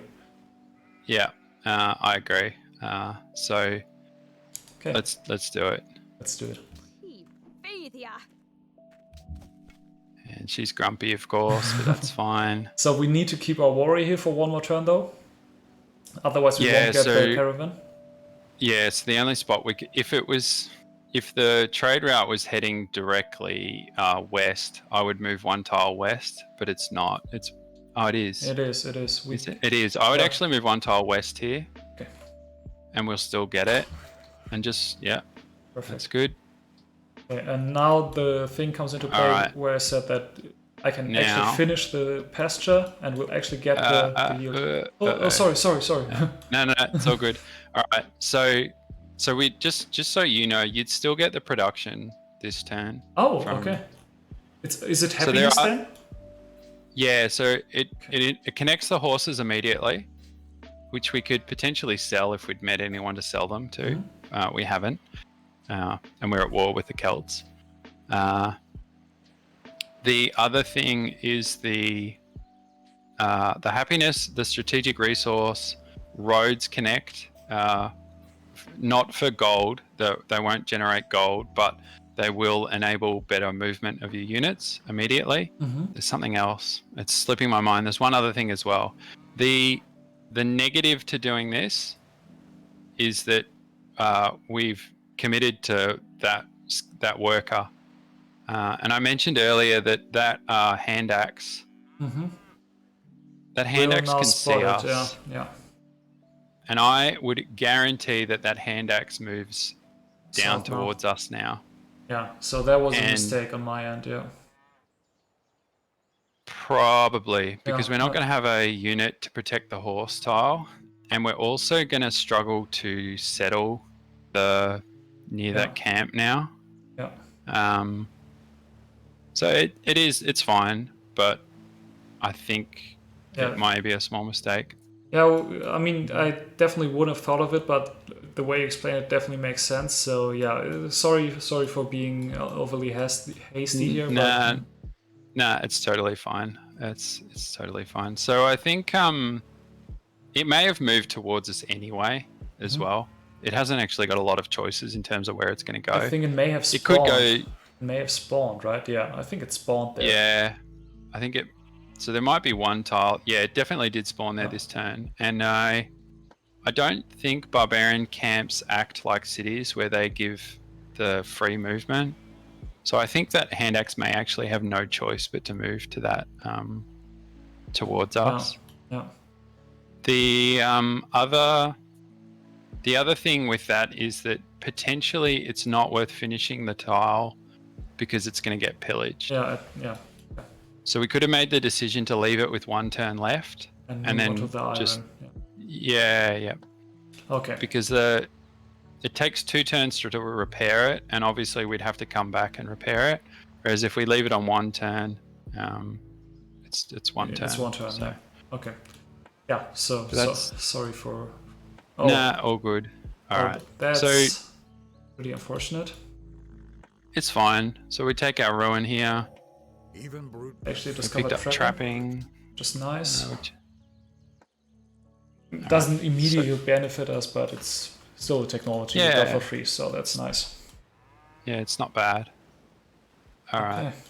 So I think. So we can hit end turn and watch our scout blow up. I think we're fine. Yeah, we actually got 100 gold from that caravan, so that's nice. Yeah. All right. So, yeah, I think the worker goes under the warrior. Okay. Could it actually go here, maybe? So actually, I'm looking at 3 things. Mm-hmm. So I'm looking that this is a good one too. So the AI doesn't attack with scouts. Oh, okay. That's the way it's actually programmed. It will capture unescorted workers, but it doesn't prioritize them. Mm-hmm. It won't slam units. I have seen them take cities on very rare cases, but I think that's mostly because of their auto explore just takes them to the tile that the city's on. I don't think it's actually programmed to take cities. So I think we're actually the scout's not too impactful. The only thing it can really do is provide a flanking bonus. Mm-hmm. The second thing I'm looking at is that barbarian brute. Yeah. Which right now would one-shot our scout. So we definitely want to move him here. I'm thinking about actually zoning the brute off with the warrior. Okay. Because the other thing that I'm thinking about is the barbarian camp to the north, which is probably overdue to spawn a barbarian. We could actually radar. Yep. And is there anything between the worker we just nicked and our capital? Yeah. Doesn't look like it. I think the arch is still up here. Yeah, but which is fine. That, we should be good here. And the hand axe we can see has moved towards us, I would assume, from the north. Yeah, definitely did. Yeah, yep. All right, that's fine. Okay. So we can move... So I'm thinking if we move the scout northwest of the warrior, so there, and that camp spawns a unit, our scout dies. Yep. That's almost a guarantee. So what I'm actually thinking of doing is moving the warrior 1 tile southwest. Here. And fortifying, and then moving the scout. Yeah, right there. Oh, okay. Yep. Yeah, I wouldn't have thought of that, but that makes a lot of sense. Yeah. So, one other thing to consider here is the order of operations with the unit movement. So the Celtic scout is going to move before the barbarian. Mm-hmm. So sometimes you can ignore the barbarian because you know that it's going to die to a city-state shot, for example, which also happens before the barbarian moves. Mm-hmm. In this case, there's not really anything that can sort of educate the decision, but potentially that barbarian may not have been relevant because it would have been zone of controlled by a Celtic unit or something like that. But in this case, I think it is relevant. So, yeah. And we're happy enough to take the 1 hit from the brute. Yeah, that's fine. Definitely. Okay, what do we do with our work and our other scout? Yeah, so we're definitely improving the iron next. We just radar and make sure that there's no barbarians right next to the iron. Yeah, I'm pretty sure we're good. Yeah. Okay. So. And I would radar for that. Yeah, it's here. It's here. All right. I would just fortify in place for a turn and just take a heal. Yep. Okay. So I'm not quite sure on how we actually got another policy just now. Did we get one last turn? Or the turn before? Did we? Was the ruin? No, we picked it was culture? trapping. It was trapping. So I just thought about that. I guess we were just due for an X policy. Okay. It's almost always oligarchy, right? Yeah, certainly. Since they patched it and they put oligarchy before your monument, you pretty much always have to take oligarchy. Yeah. You used to sometimes be able to greed the Wonder one aristocracy, but you really can't now. So it's basically just always oligarchy. Yeah. And the scout actually moved away. And we didn't even get hit. Yeah, the brute actually attacked the scout. So I'm really glad this has happened because it's actually really illustrated how you can abuse the AI in the super early game. Yeah. Like very, very early. Like we're on turn 21 here. I'd say probably about turn 25 is the latest I would try and pull something like this off, roughly. This is kind of the end point for when it can really happen. So we just want to run away from the camp towards our capital as much as we can. So that's a worker on that hill. And we're going to steal that as well with our warrior. 100%. And I think... I'm just trying to think about what the workers' pathing for the city-state is. So... it's finished that mine by now, I would almost guarantee. Okay. And it tried to move to the deer tile. Directly west of the city. Yeah. So unless the city-state has got the calendar technology, and the city-states get the technology when two players, either human players or AI players. Is it? I always thought it's just one player. No, yeah, so it's at least two. Okay, good to know. So we could block the calendar tile by moving onto it, or we could not by not moving onto it, depending on what we want it to do. And what we actually want to try and set up here is multi-stealing. So we don't want to make peace straight away. Correct. If we put a unit within 2 tiles of the border of the cultural borders of the city-state that is not on a hill, the city-state can't see us, which means they'll move a worker within range. So which means we can.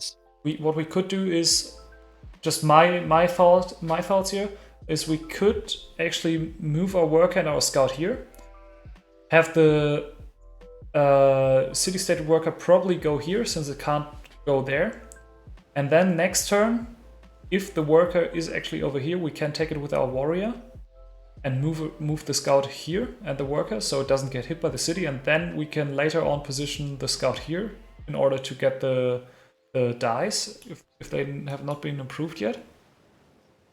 Yeah. So my thinking too is that we want to steal on our side of the city-state rather than on the Celt side, because we still are at war with the Celts. And if we steal on the Celt side, then we could quite potentially be forced to peace the city-state. And I don't want to do that. So I think I want the worker to go onto the dies if possible. Okay, so we don't go there, okay? Yeah. So I would go, the scout goes, there. The worker too, I guess, right? Yep. Yeah, and then the warrior can go on the northern deer. Yep, perfect. Okay, so we've now got a settler and a worker, and both of them unprotected. So what do we do? But that's all right. We are compensating for that by radaring. Yeah. And what we're so we're being greedy here, is what it boils down to.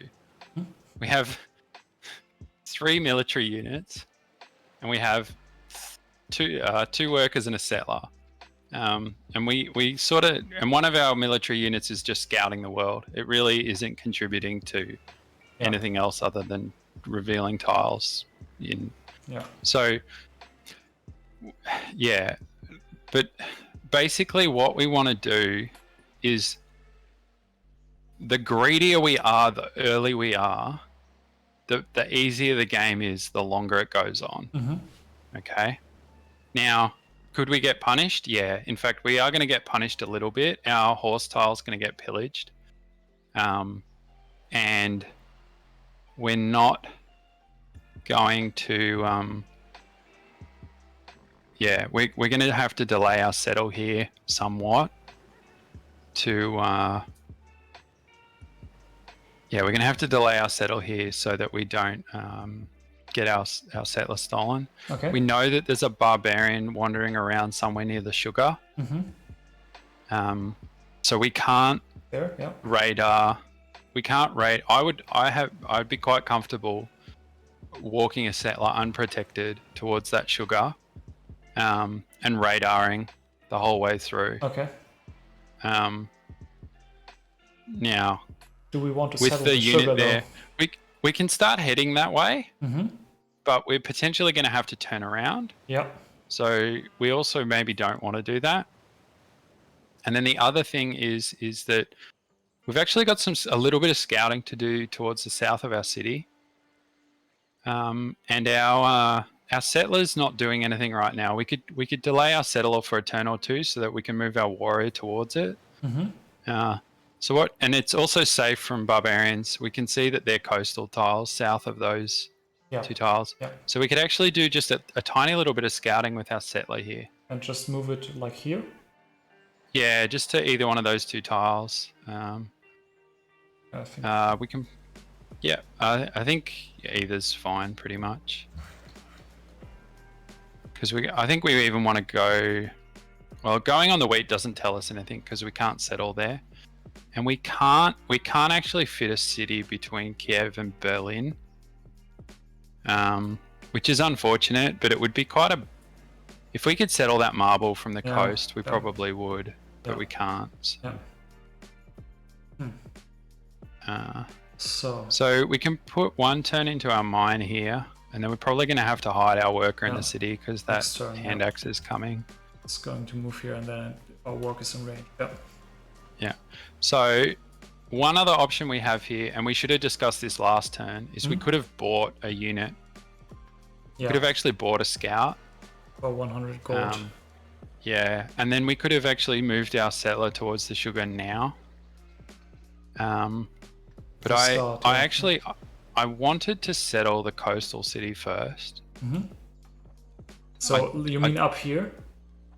Yeah, so somewhere near that camp. Mm-hmm.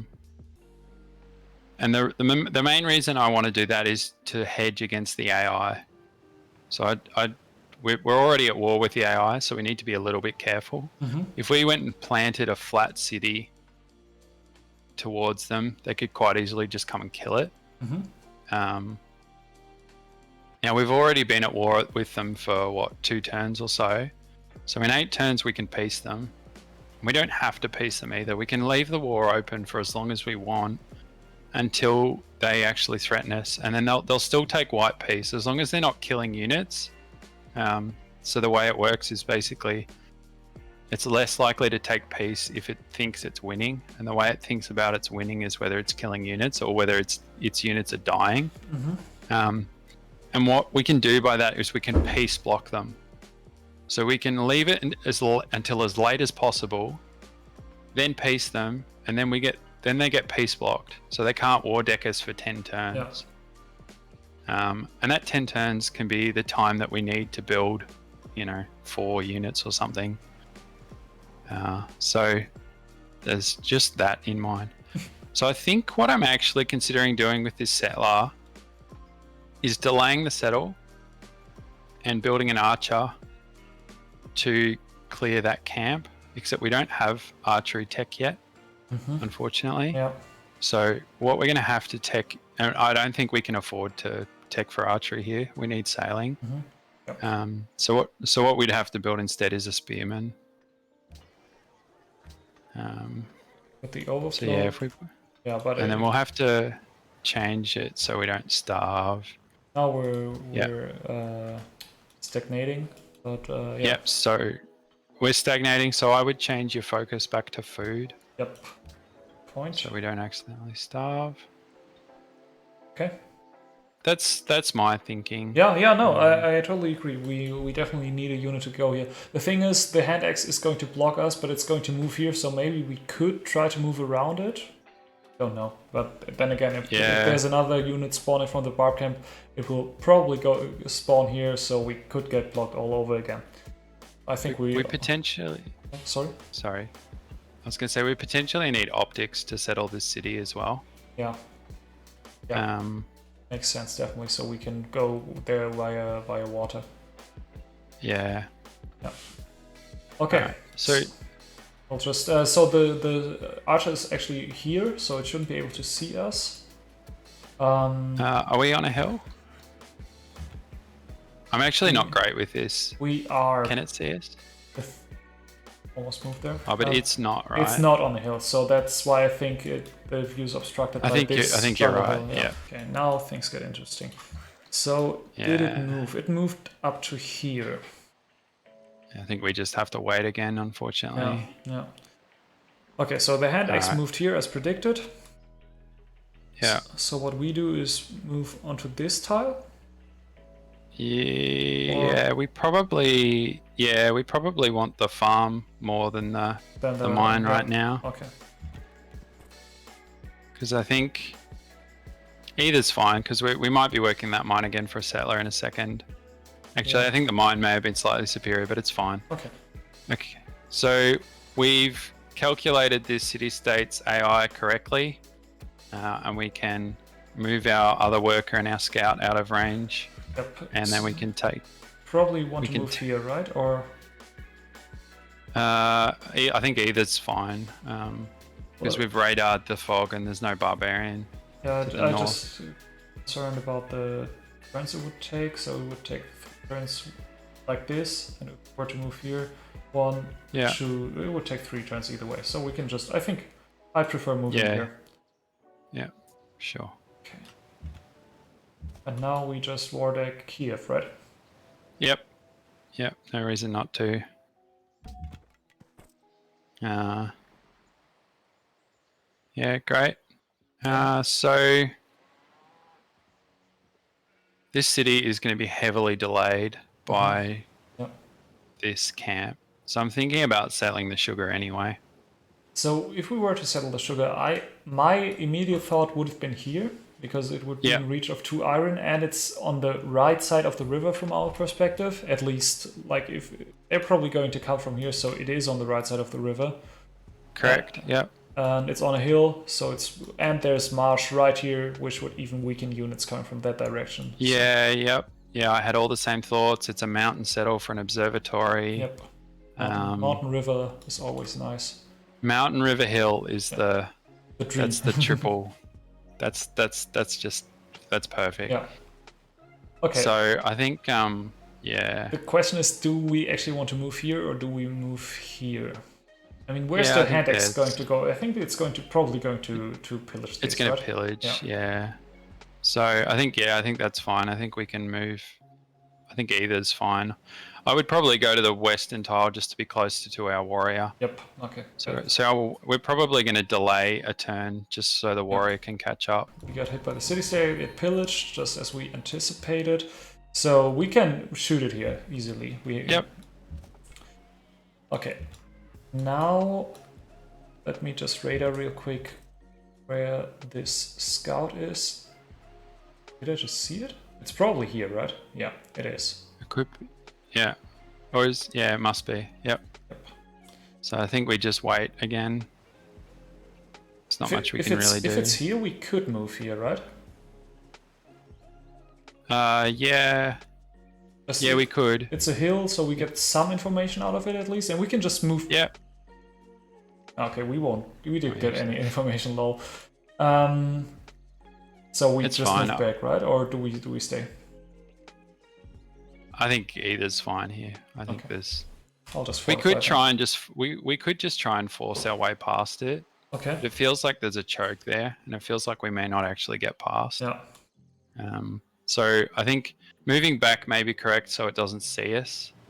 Okay. I think if it's Yeah, Can it see us? it may just move in our direction. Here it probably can't see us, I'm not too sure. So just to be on the Yeah. safe side, we'll move here. yeah. Okay, so I must admit, sorry, yeah, go. no, I was gonna say that's one of the things I'm not great at. I struggle with Yeah. the site mechanics. So there's a level system. So flat is the lowest, and then a hill or a forest or a jungle is the next, and then a forested hill or a jungle is the next. And you can see generally 2 tiles, but then you can see an extra tile if it's 1 level up. And then I think a mountain is the next highest, so you can see those even 1 tile further away. Okay. Yeah, I have no idea. So I know like the basics, but no idea. Sorry. no, that's all right. So I'm pretty sure what I've just explained is right, but I definitely don't give it as much attention as I should. So we can Move on to the wheat. Yeah, I think the wheat's fine. Yep. Okay. And I think so. We can move the warrior north to escort. We actually want that scout to stay right where it is because it's going to multi-steal. Okay. So the although it's going to slow us down, right? So it is, yeah. We could move the scout onto the settler just for now. Move this up. Is it? If we move the warrior directly north, west of the scout, I think we can meet the settler further up. And like then I think it doesn't slow us down. Yeah. Something like that. Yeah, I think we can do that. Yeah, and we can radar with the settler. Yep. And I think we're good. Yeah, so we're still going to be like half a turn or a turn behind. So I don't think we need to move all the way. Yeah, that archer actually moved here, so we should be pretty good. Okay, so do I just move the settler here so that the worker can go here? Yeah, so the worker just needs to be within 2 tiles of the hill that we want to improve. So it can go on either tile. Yeah, you're you're correct. So we can just let the settler stay in place. That's fine. We can move this one up so it doesn't get shot or captured. And we're confident with radar, so we can move the settler. Probably to here, right?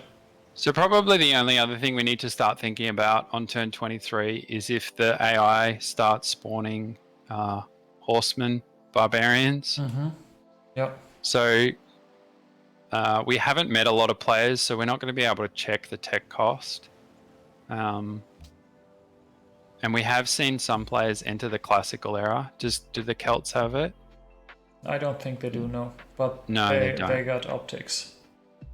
So optics is always cheaper.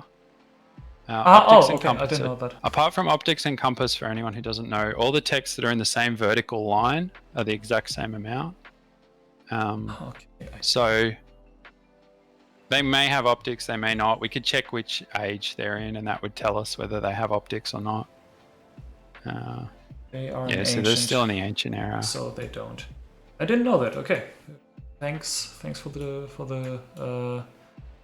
no worries. For the hint. Okay, so where do we move our settler then? I think we be safe here, and we move on the deer towards the warrior. Yep. Okay. Sounds good. As I say, that is just because I'm not sure if a horseman could spawn yet, and if the risk reward is terrible, right? The reward for going greedy north is minimal, and the risk is massive. Yeah, it's going to shave like 1 or 2 turns off our settle. So and losing a settler is almost game breaking this early. Yeah, definitely. Okay, they actually rushed Great Library. Who would have thought? Lol. Yeah. Okay, and I think since we got oligarchy, we shoot with our city first because it has a unit in it and it does increased combat strength. And then we just smash our spearmen into it, right? Yeah, so the Oasis, if you stand on now, so as you do that, as you attack the thing, the little advisor menu on the bottom left isn't indicating that we get a negative penalty from the Oasis. But I believe if we move on to the Oasis, and we'll do this for... Yeah, we'll do this for science, right? Yeah, so if you move one tile and then do it, maybe Oasis it's isn't defensive. a negative penalty. It's defensive strength. So if our if they would attack us, then we would receive a penalty. So I think that's why it's the same.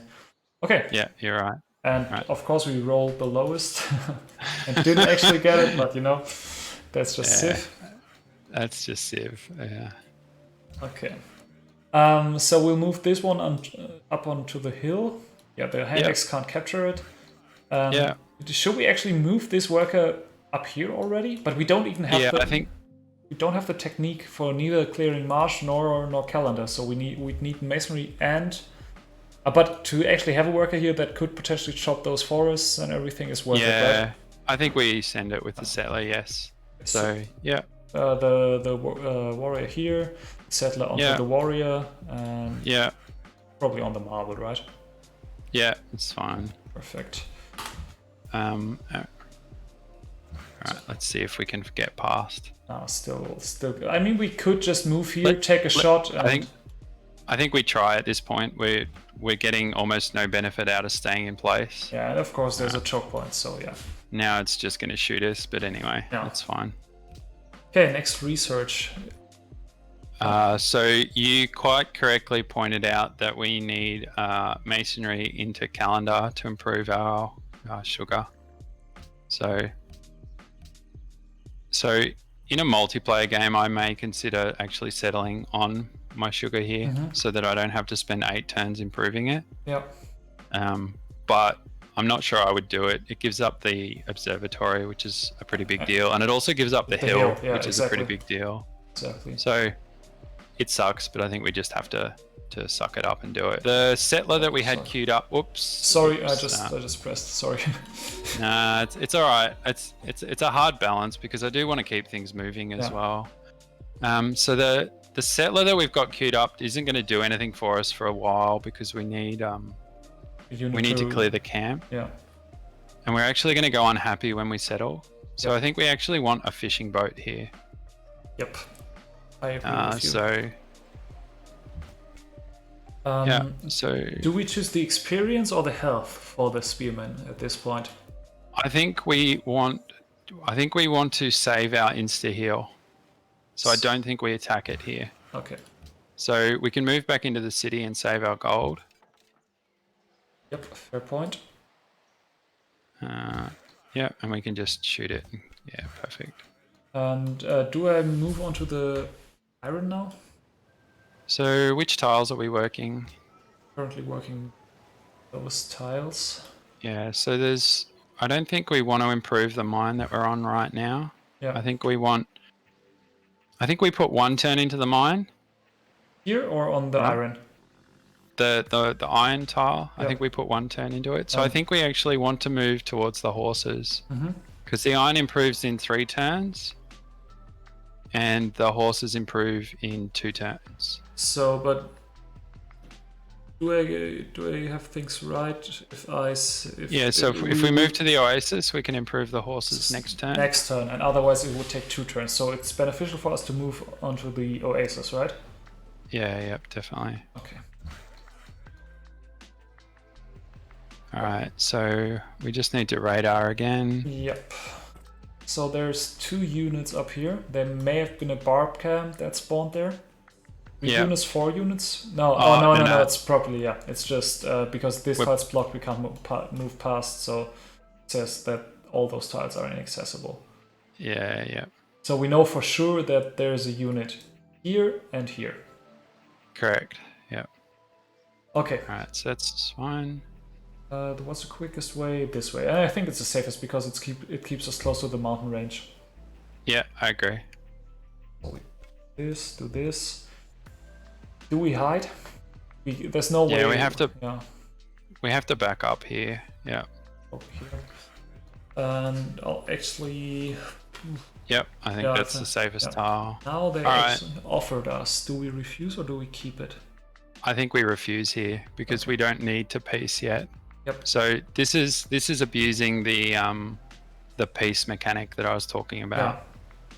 So we don't need to piece here, and we can piece later, and it will buy us extra time. Yep. Yep. So we can get our horses online. Yeah. That's the correct move. Where do we want our worker to be? So there's actually a unit here now. Yeah. So there's actually 3 units, there's right? 3 units up there. So they may be cultish units. So if we move there, whatever's that unit there is going to be able to see us. And it's probably going to move towards us.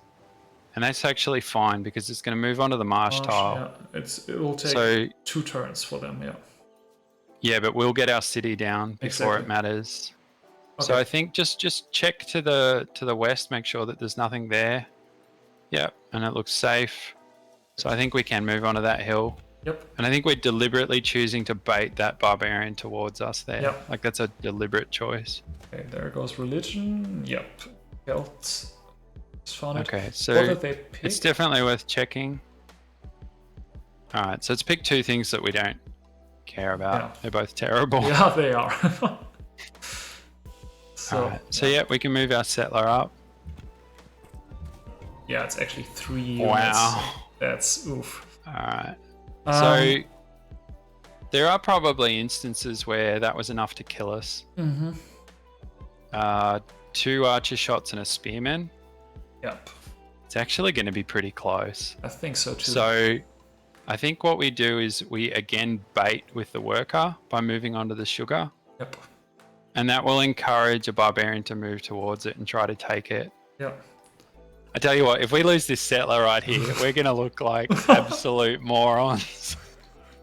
Well, yeah, this is actually a pretty bad constellation to be in. Yeah, I think we're okay, but I think it's going to be pretty close. Yeah, I think so. There's also the order of operations. So if the barbarian brute slams first, our brute could die, but we'll still get our warrior could die, but we'd still get the settle off. And as much as that sucks, it would be acceptable to sack a unit to get the city down here.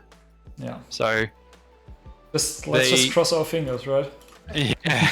I believe the units operate in the order that they spawned, which we have no knowledge or control over.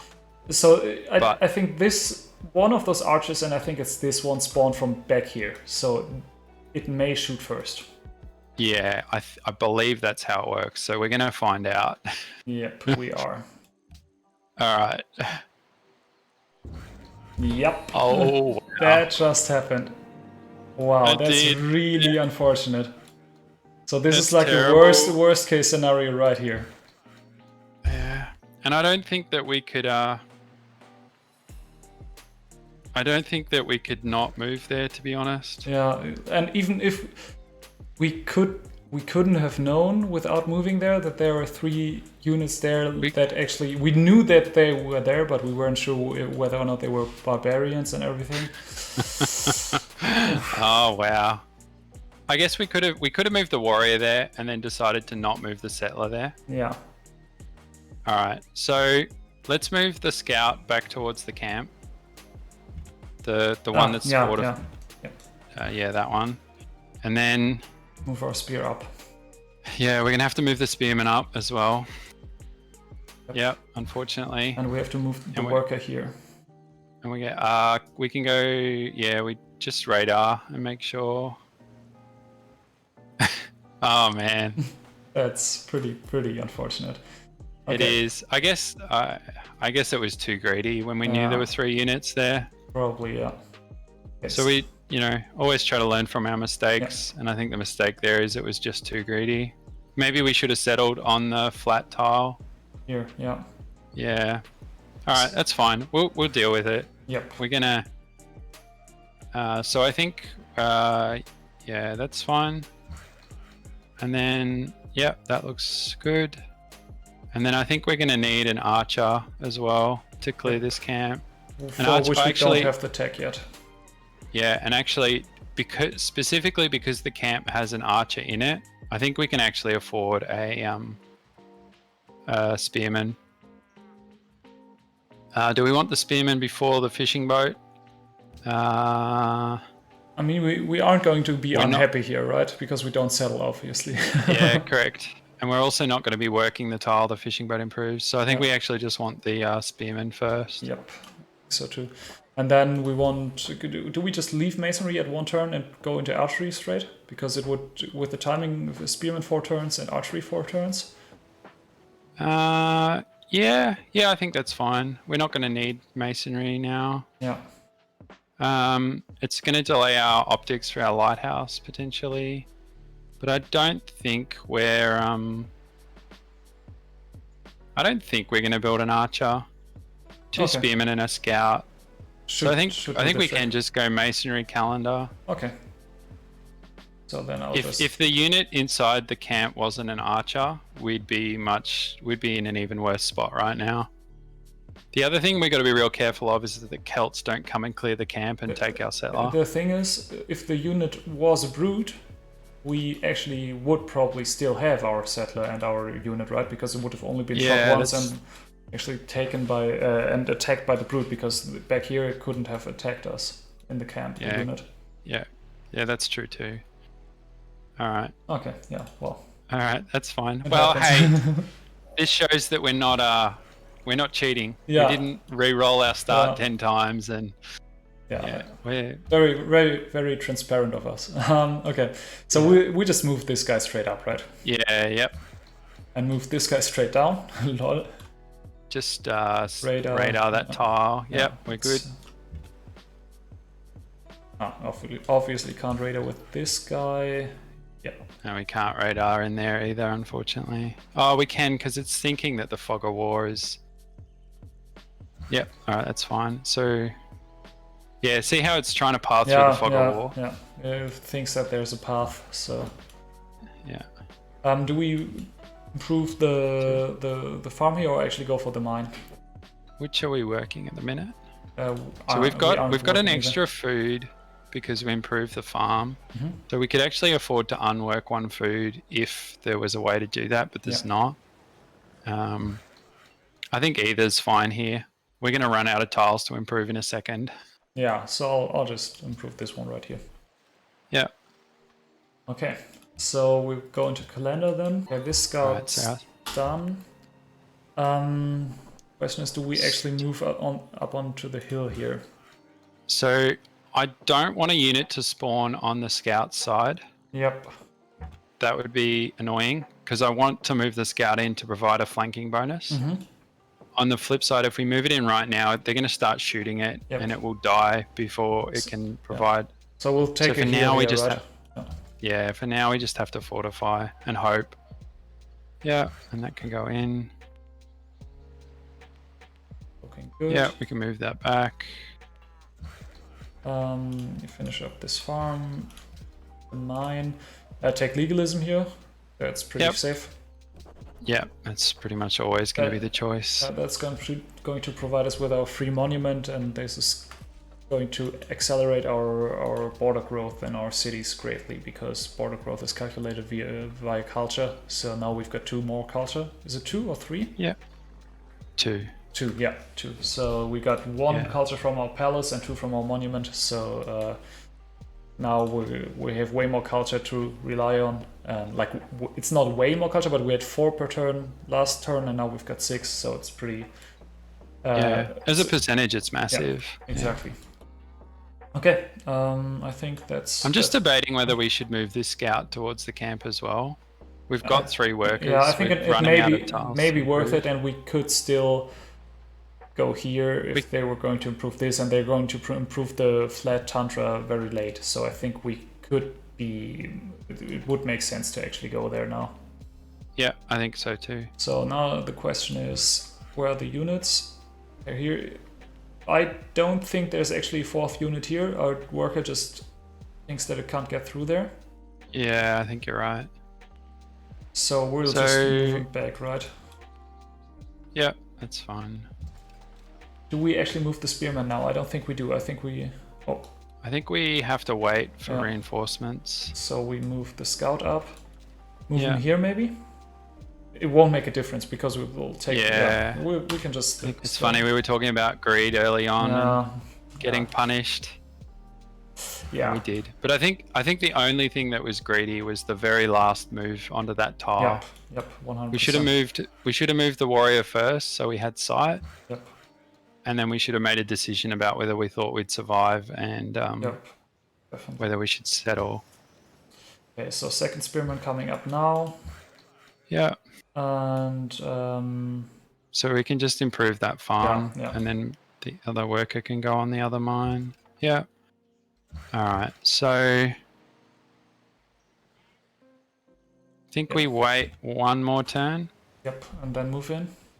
Yeah. So we finished that working boat, which I think is fine. Oh, sorry. Yeah, but we said we didn't want a scout as of yet. Yeah, I think that's fine now. Okay. So do we just improve the whales? I think whales is the more sensible tile, correct. right? Yeah. Yeah, it's a better tile. So we want to prioritize the 3 food, 1 gold over 2 food, 2 gold tile. Yep, definitely. All right, so we can yeah, are we gonna build maybe a trireme? Probably not yet. Yeah, probably not. Because I think. All right, so I think we can move in with our scout and our spearman. So I would provide a flanking bonus with the scout. And then I would slam the brute. Yeah, and then I would just fortify the scout right where it is. I doubt the brute's gonna slam it over a river, even though it's on a marsh tile. And then we still leave the scout here because we aren't close to the camp yet, right? Yeah, I think we wait one more turn, or maybe even 2. So. Yeah, I guess we can improve that tile. We're probably never going to work it. But so then the question with our other spearmen is, are we going north or are we going to zone out this other camp? Yeah. That's a good question. I think we should prioritize our efforts on getting our settler back because they're still... Wait, let me just check because I think... Yeah, there are still 2 archers back here. Yeah. Yep, alright, I'm good with that. Okay, there's that archer, and it actually did slam, which is pretty good for us. It's probably a good thing. So there's an interesting sequencing thing we can do here. Okay. We don't need to take this promotion yet. We can attack first and take it then, right? And then take it later. Yep. So first thing, let's move the eastern scout in so that we can see. Yep, alright, so we've got 2 archers. So if we slam with the spearman, we're going to take how much damage? Approximately 20. And then the archers are going to do, I don't know, 15 each roughly. So the only chance we have of dying is if the camp spawns a unit this turn, which could happen.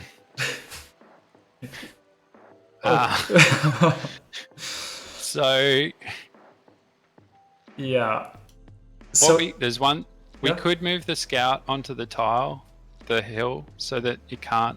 If it does spawn a unit, it can't slam the spearman. Here, you mean? If we attack with a spearman first, then we won't be zona controlled and we'll be able to move. Yeah. But then we could also potentially lose the scout. Yep. So I'll just move up this spearman for now, right? Because that's a safe. I'm glad we bought it. Yeah. Okay. The other thing we could do is just wait a turn. Although this brute's never going to slam us now because it would die. Mm-hmm. So we're going to have to slam it one way or another. Yeah. So we'll just go for it. I think we go for it. Yeah. And take the turn the heal next turn, hopefully. Yeah, correct. And then inevitably we're going to get punished, and they're both going to high roll, and our spearman's going to die. Yeah, and it's going to spawn a spearman. Yeah. Yeah. And we're going to look like complete noobs. Yeah, but I mean, we're still already kind of there. So. Yeah. Turn 34, and we don't have an expand down yet. It's pretty bad. It's not going too well. But I mean, No. there will always be mistakes. So I think it's actually nice to see them in such a format as well. So Yeah. okay, what do we take for research? Do we actually take optics now? I think we want optics. Yep. Yeah. Because the lighthouse. Yeah, those 4 tiles are going to be workable. All right, here we go. Goodbye, spearman. No, it's actually. So now we take the instant heal. Absolutely. And move in, right? Yeah, absolutely. And then we move in, and then I think we can attack with a scout, weaken it. I think. I would wait 1 turn. Okay. Because I want to know, because we've still got 1 more turn of exposure. If it spawns a unit that isn't a trireme or a galley, we could be in some trouble. And then I would move the other scout onto the iron. I would radar first, and then I would probably move on to the iron. Why not slam the scout into the archer to weaken it? We're going to be standing on a marsh tile. Yeah, good point. So I think, yeah, we can probably do it next turn. Yep. So we're actually going to finish a settler next turn. Do we want that? I think that's fine. I think we could make the same decision, or we didn't make the decision last time, is we could consider buying a scout so that we can escort it also consider to actually work the correct tiles when we're producing a settler. Yeah, I totally forgot that as well. Nah, it's all good. I missed it as well. Yeah. So we could buy a scout this turn, which means that we could start moving our settler off immediately. That said, a scout's not going to be able to push through a barbarian if that camp spawns another barbarian. Yeah. So it's kind of... Yeah, and the other thing, we got 8 turns on optics, which is a bit slow to settle via optics. Yeah. I think we need to like try and boost our game here after. So I think we do buy the scout. Yep, okay. And finish the settler next turn and both move them north. Okay. Yeah, yep. I can get behind that. Oh, they want to piece us again? What we can do here, it's probably worth it at this point, and this may have been a reason to trade away to improve the pearls instead of the whales. Is that salt still there? Yeah, we could have traded it, yeah. But that's fine. I think let's see if they'll take horses and iron. So for so if they'll want 5 in total, so we could give them like whatever's fine.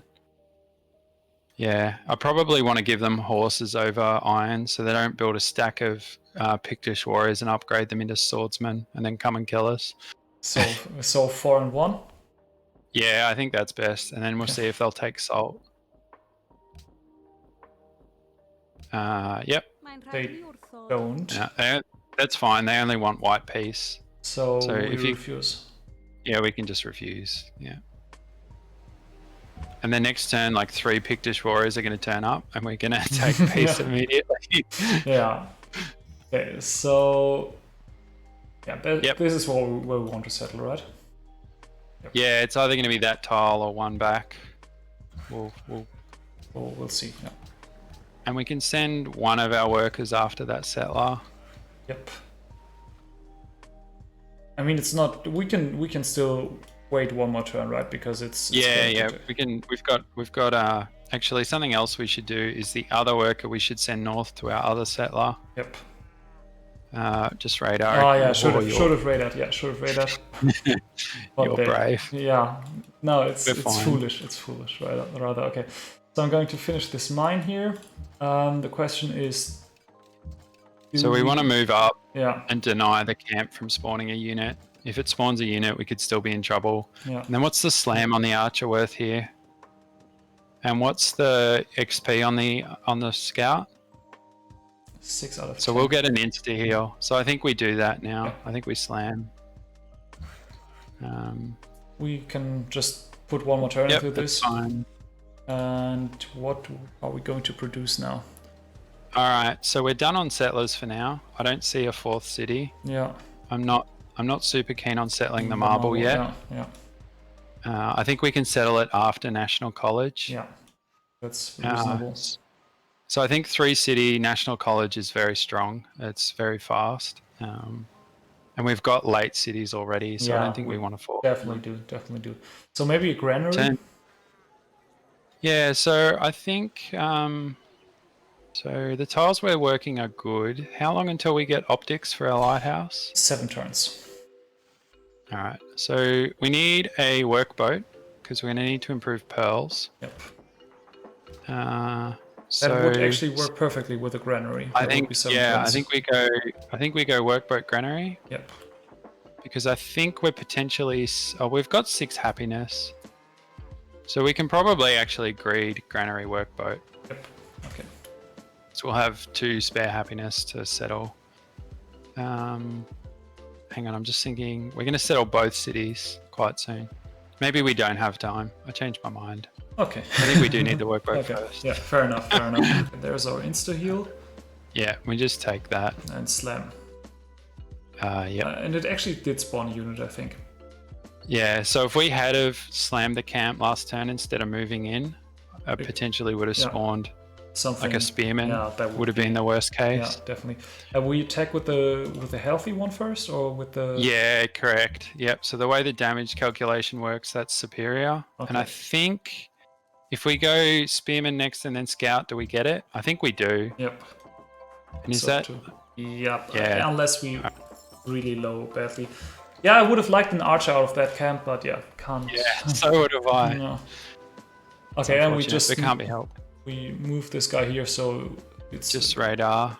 Yeah. And then yeah, I'm not used to doing all that much radar in multiplayer since you've got limited time, but in single player it's very, very important. Yeah, I mean the other thing is that in multiplayer, I would move that scout an extra tile. So we can get there next turn. Yeah, I think that's worth it. Yeah, that's worth it.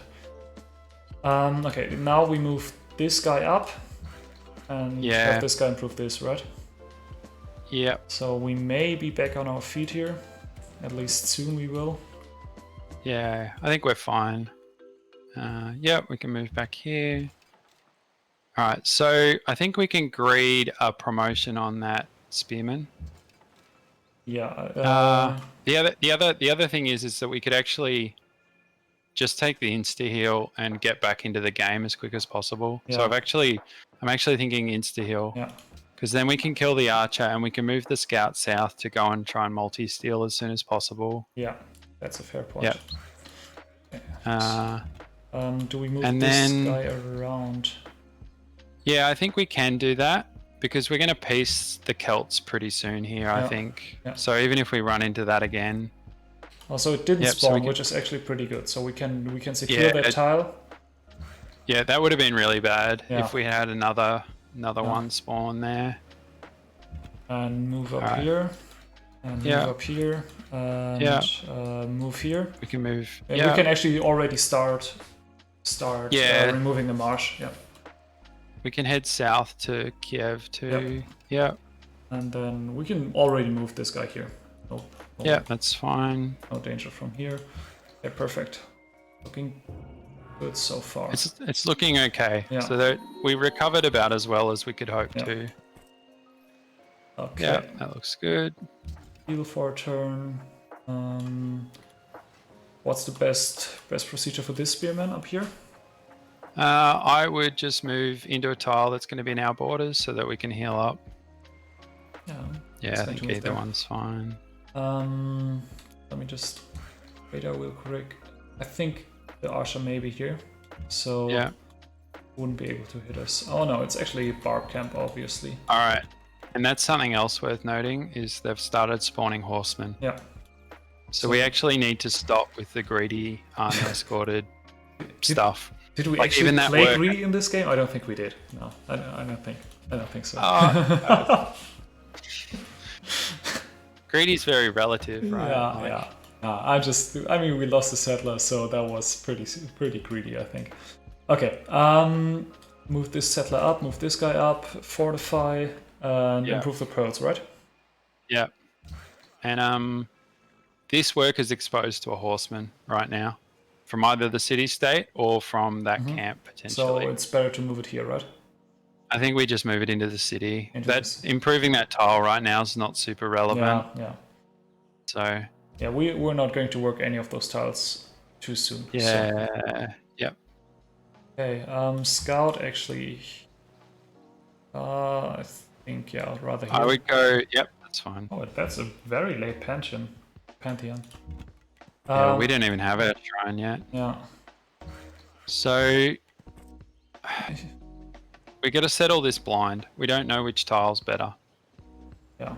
If we settle in place, we get. Do we get 4 river tiles? We do, yes. We do. We get 4 river tiles from behind the mountain. Only 2. And it's going to be an absolute nightmare to improve them, but we can if we have to.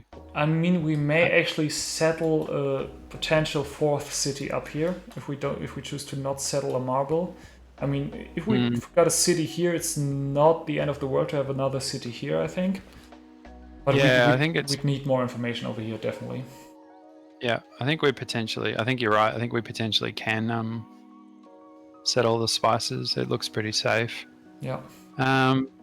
So that's an argument against settling in place. The other argument is that we will get the camp cleared. The chop.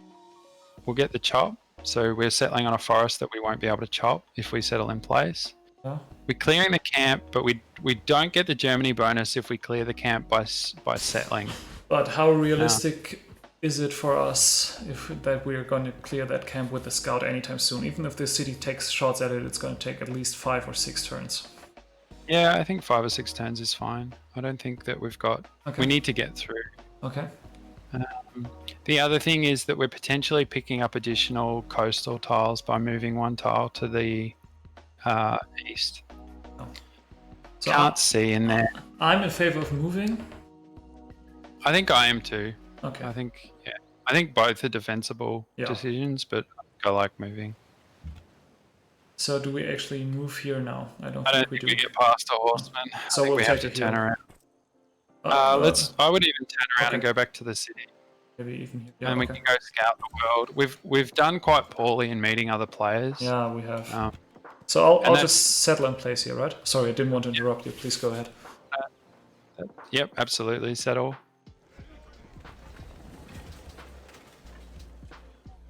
And we can afford a granary here because we've already got a worker. Yeah. And we've... Yeah.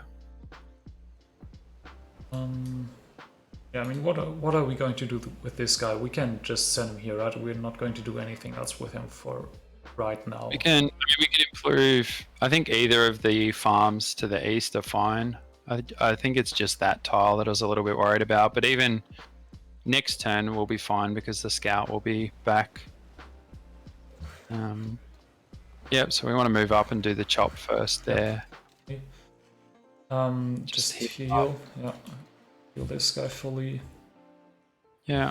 And I'll just... I think the work is back in the city. Yeah, we're probably not getting another steal, which is fine. Yeah. Okay, so we can. I think we're okay. Yeah, we're okay moving there right now. Yeah, there goes Colossus. So much for that. Yeah, unfortunately, even in an expand, the AI can quite easily get it before we can. They had a capital coastal. So.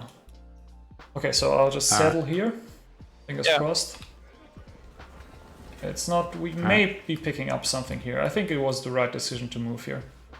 I think so too. Okay, we'll chop here. Yeah. And granary? Probably. Yeah, we can afford a granary here. We've got a worker. And we can actually, we can start killing units. That's good. We can farm site promotion on our scout too. Yep. So I would slam here. And that's fine. Yeah. Wow. Yeah. Just imagine us losing this scout as we well. We may need to piece here. We can move in with the scout so we can see. It did improve. So their worker may have been stolen by the barb camp down here. So we could potentially multi-steal here. Just at least one more worker. Probably. Yeah, and we're also not too interested in a cultural ally this early.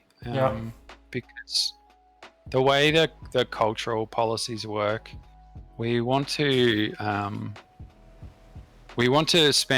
finish tradition as quickly as possible, which would be good for a cultural ally. Yep.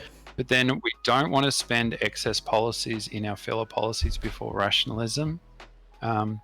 And even though we're at war here, our influence with the city-state is still improving. So when we do ultimately peace them, you'll notice that it'll jump right back up. The only real opportunity cost of being at war is that we can't be given quests while we're at war. So, and there's a certain amount of time after you peace them before they'll give you a quest as well. So we're potentially losing out on like the clear that camp quest, for example. But I think the Celts are going to clear it eventually. So. Yeah, it's pretty unlikely that we get it. I agree. Okay, so I'll construct this farm here. We just stay in place. We actually healed, so maybe take one of those spearmen up here. I actually want to come south. I think we can scout via Munich. Yep. Okay. That area. So I actually wanted to bring the spearmen south to one to go into our capital, so it doesn't cost us gold. Yep. And 2, we might go and look at clearing that camp at some point and try and generate another unit. Yeah. Should we let this guy heal for one more turn? I think we should. I'd let him heal, yeah. And then the scout can come back. Yep. And then we can, 2 things we need to do. We need to fix our production focus in our capital and in our new city. Yep. Didn't manage. And then I think we can actually work the horses in Munich. So I think in Berlin... We don't need them as of yet? Yeah, we can work the whales. And now that we've... and now we can work the horses. Let me just... Yeah, it doesn't shave a turn of our granary either way. Yeah, so that's... And the other thing is, look how much of an impact that is on Munich. Definitely. Because Munich's the weakest city, it's a greater percentage of its hammers. Yeah. So I think it's definitely worth doing. The other thing is, I think that it's turned 40. Let's check our Celts military score again. Urge you to sue for peace and healing. Right, that's fine.